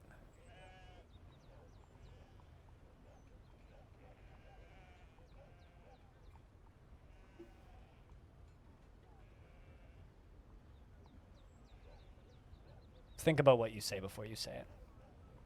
Also that too. Graphical tile sets mess up your raws, which is why I said watch that video and follow it, which you probably didn't. Because you had graphical dwarves in that screenshot, so you have to uninstall your previous tile set. So you're going to need to do a fresh install, regardless. Me giving you those files won't actually help much. But they're in the DF talk room if you insist.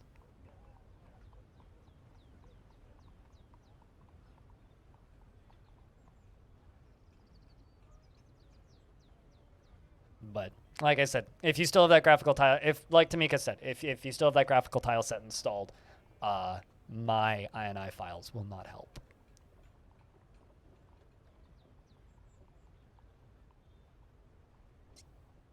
It will not help at all.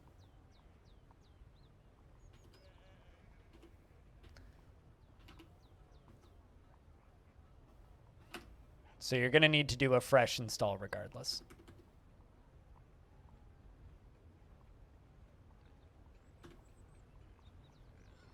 Mm-hmm. Which is why I'll do this as a favor to you.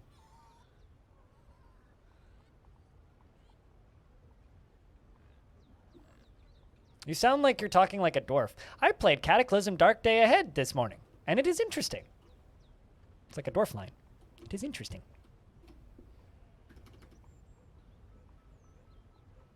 Why? What are they doing? That's getting them shit. Although Twitch chat's just gonna give people shit for existing, so maybe don't listen to Twitch chat. Twitch chat would probably insult a person working in fast food trying to pay some bills.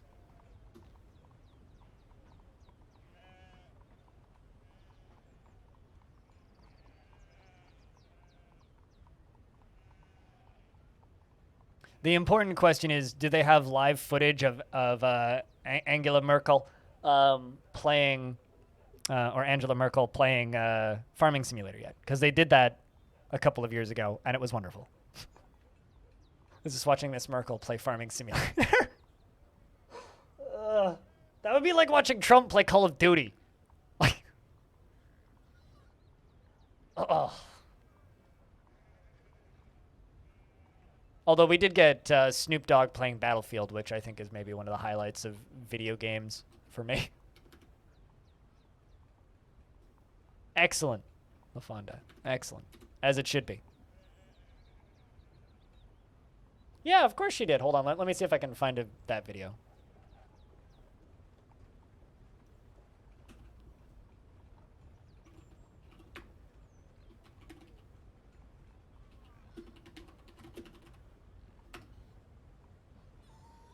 It would indeed be delightful.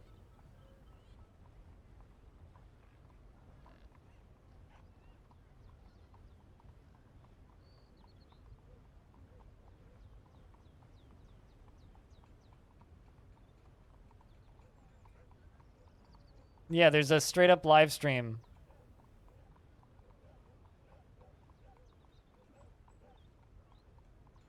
I've heard doing it at Gamescom. I just need to find the actual footage from Gamescom. There's also a lot of parodies, but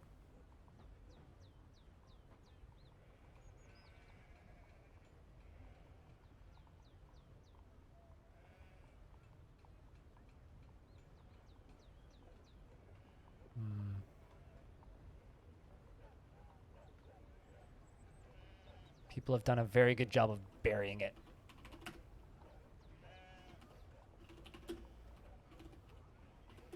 Angela.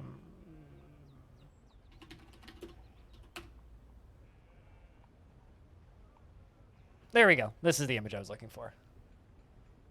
Just her looking at Minecraft is weirdly funny. But yeah, that's her playing Farming Simulator. Yeah, at Gamescom. So, yeah. Probably my favorite photo ever from a video games convention. Just because it's so silly. I would rather you go around calling people cunts in my chat than using that word. Give you an idea.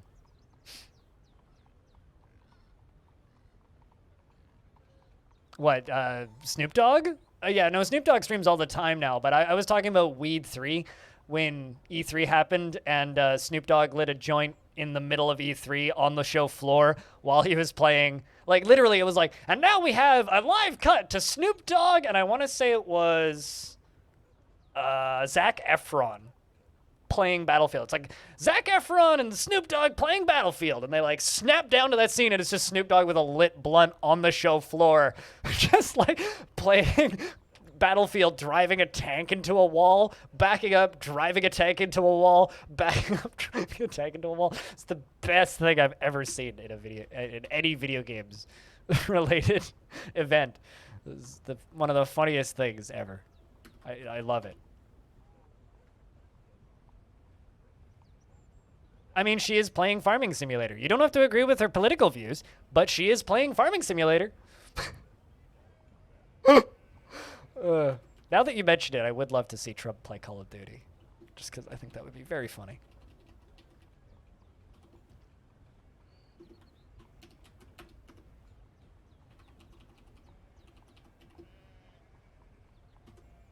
Like, hold on. Just let me find this.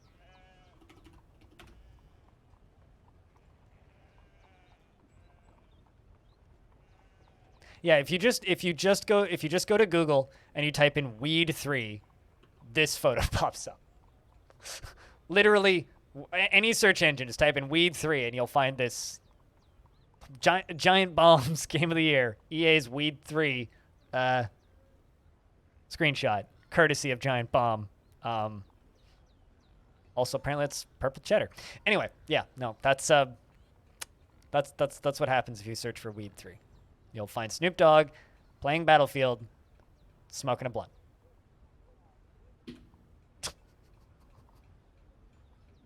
Shoutouts to Snoop Dogg.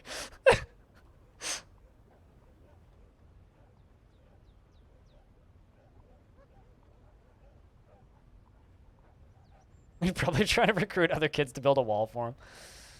Probably. Or just a self-portrait.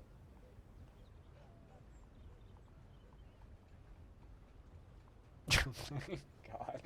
And as he's getting just like shot from across the map next. Yeah.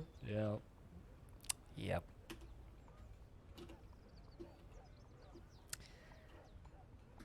Yeah.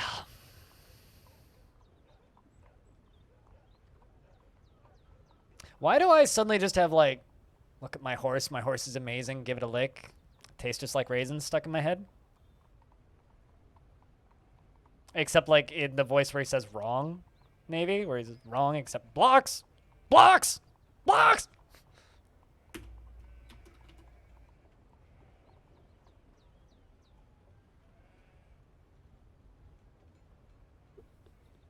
All right. Let's see if that lever worked. I can fill the damn thing in. Or if they put the block in there, I think. I should really hotkey this layer. I'm just don't want to. There we go. We got one block in. Let's finish sealing this off. I know I don't need to seal it off more than I did, but I will. All right, there's one. Now I need to look up pump stack.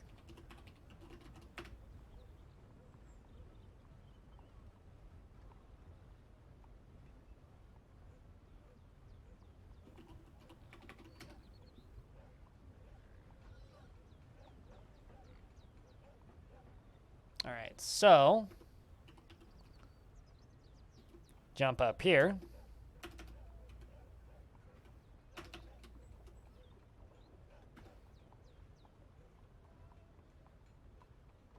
And then we'll have to build around this, which is fine.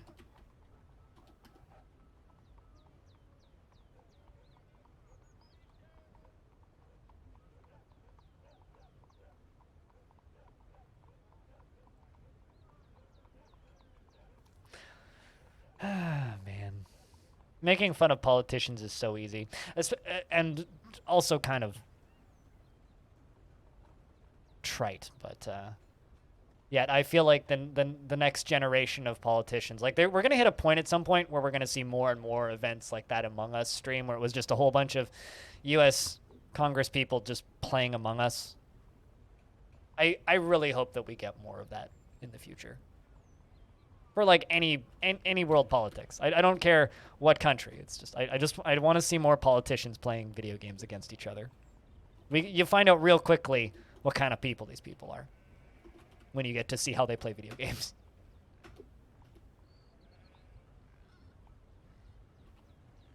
Pumps from the east.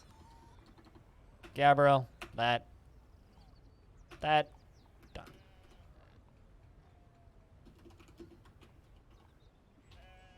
Based on their performance, I mean, okay. Well, as long as like it's a good legitimate esport that they're playing and not some RNG based garbo.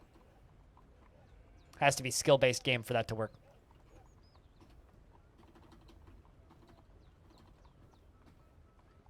Although, jokes aside, I kind of hope that doesn't happen. And they will cheat. Well, obviously. That's why Among Us is actually so beautiful to watch politicians play, because politicians are extremely good professional liars. Like, I don't know.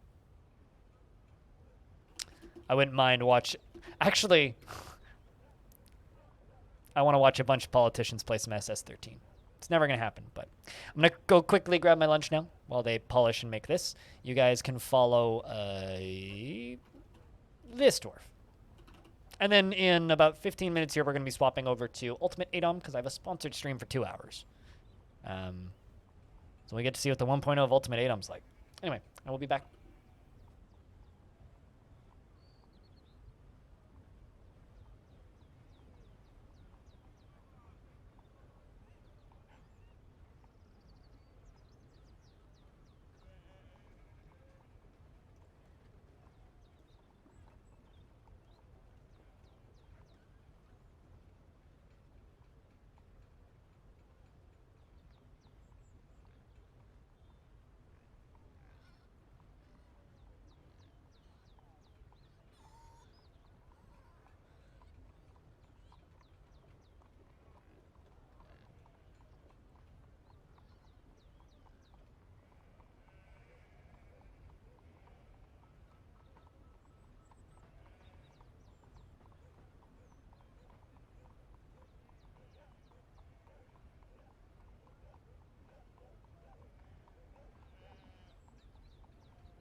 All right, back from food.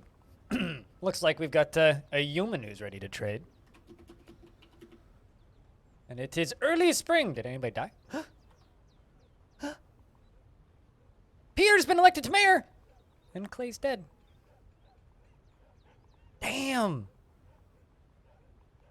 A mayor was found dead. And Peter is now the mayor. Peter the Second is now the mayor. Needs an office and a dining room. And a second chest. Well, we can get you an office, a dining room, and a second chest. Man, I didn't think we'd be saying goodbye to another mayor so soon. I really didn't think that we would be, but here we are.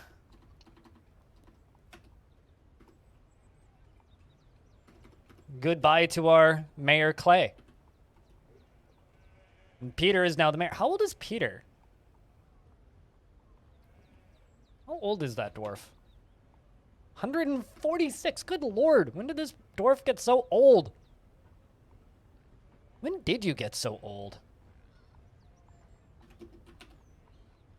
He grieved at somebody's death and felt triumph to be elected.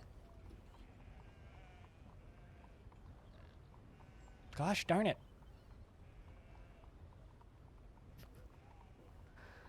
Oh, man. I'm sad. Also, Stone, I think it'll be not a nickel cage, because it didn't look like it was a nickel cage. Boy. All right. Well, we'll do the trade deal, and then we gotta switch over to sponsored stream stuff. But man, I'm sad to lose that mayor. Sheesh. Yeah, I think next stream we're gonna need to bring in some more merchants and see if we can get some more baby makers up in here. That's unfortunate. That's very, very, very unfortunate. Chat, can I get a round of beers for our passing mayor? And also, I'm going to ask you guys real kindly, if you guys could stick around for the sponsored stream, that'd be cool. Because after the sponsored stream, I'm going to play some Aliens Fireteam Elite with some friends, and that'll be fun too. So, I hope you guys stick around and witness me playing a video game. Let's put that mayor into the tomb. This poor, poor dwarf. I'm gonna miss this dwarf. Clay, you were... this dwarf was born in this fortress, grew up in this fortress, grew old in this fortress, got elected to mayor in this fortress, and has now died of old age in this fortress. That's... You don't get to see that very often in Dwarfort, you know? You really don't. That's quite the achievement, I would say. That is indeed quite the achievement.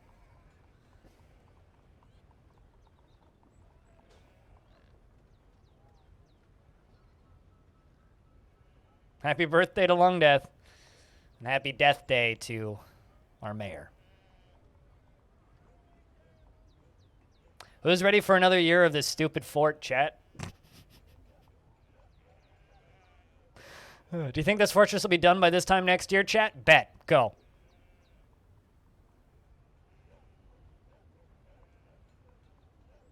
I don't know. I don't know. Also, where the heck are those humans at? Merchant? Walking very slowly, it seems.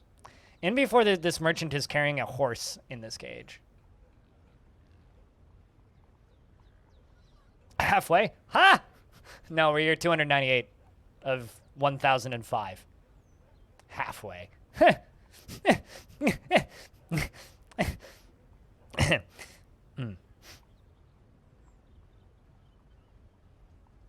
Halfway. Please. Not even close. Not even close. We'll be past halfway done by this time next year. I can tell you that. Maybe even get close to halfway. Maybe even get close.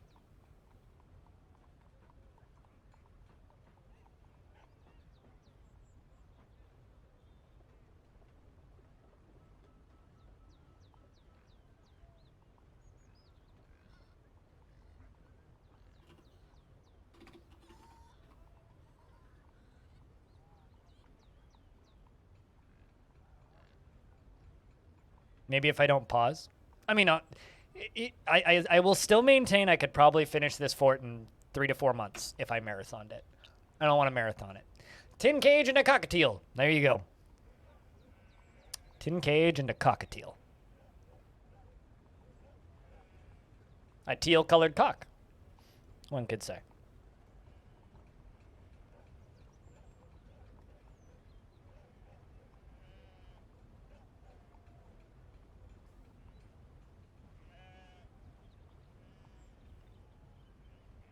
And then let me know when you got it, Stone.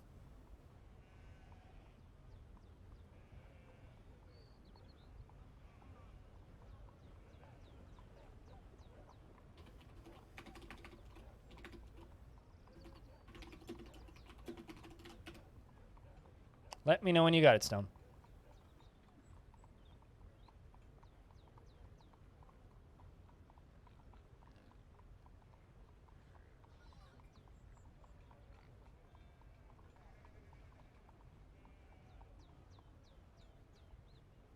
Stone got it? Sweet! All right, well, that means I can save and say goodbye for Longdeath for today because we are now moving on to a sponsored stream. All right? All right? All right. It is time for me to put a marker in the chat. I know where to separate things and start changing stuff. Close this. So we are moving over to Ultimate Adom because we're doing a sponsored stream of this game, which hopefully won't be too painful. We'll see.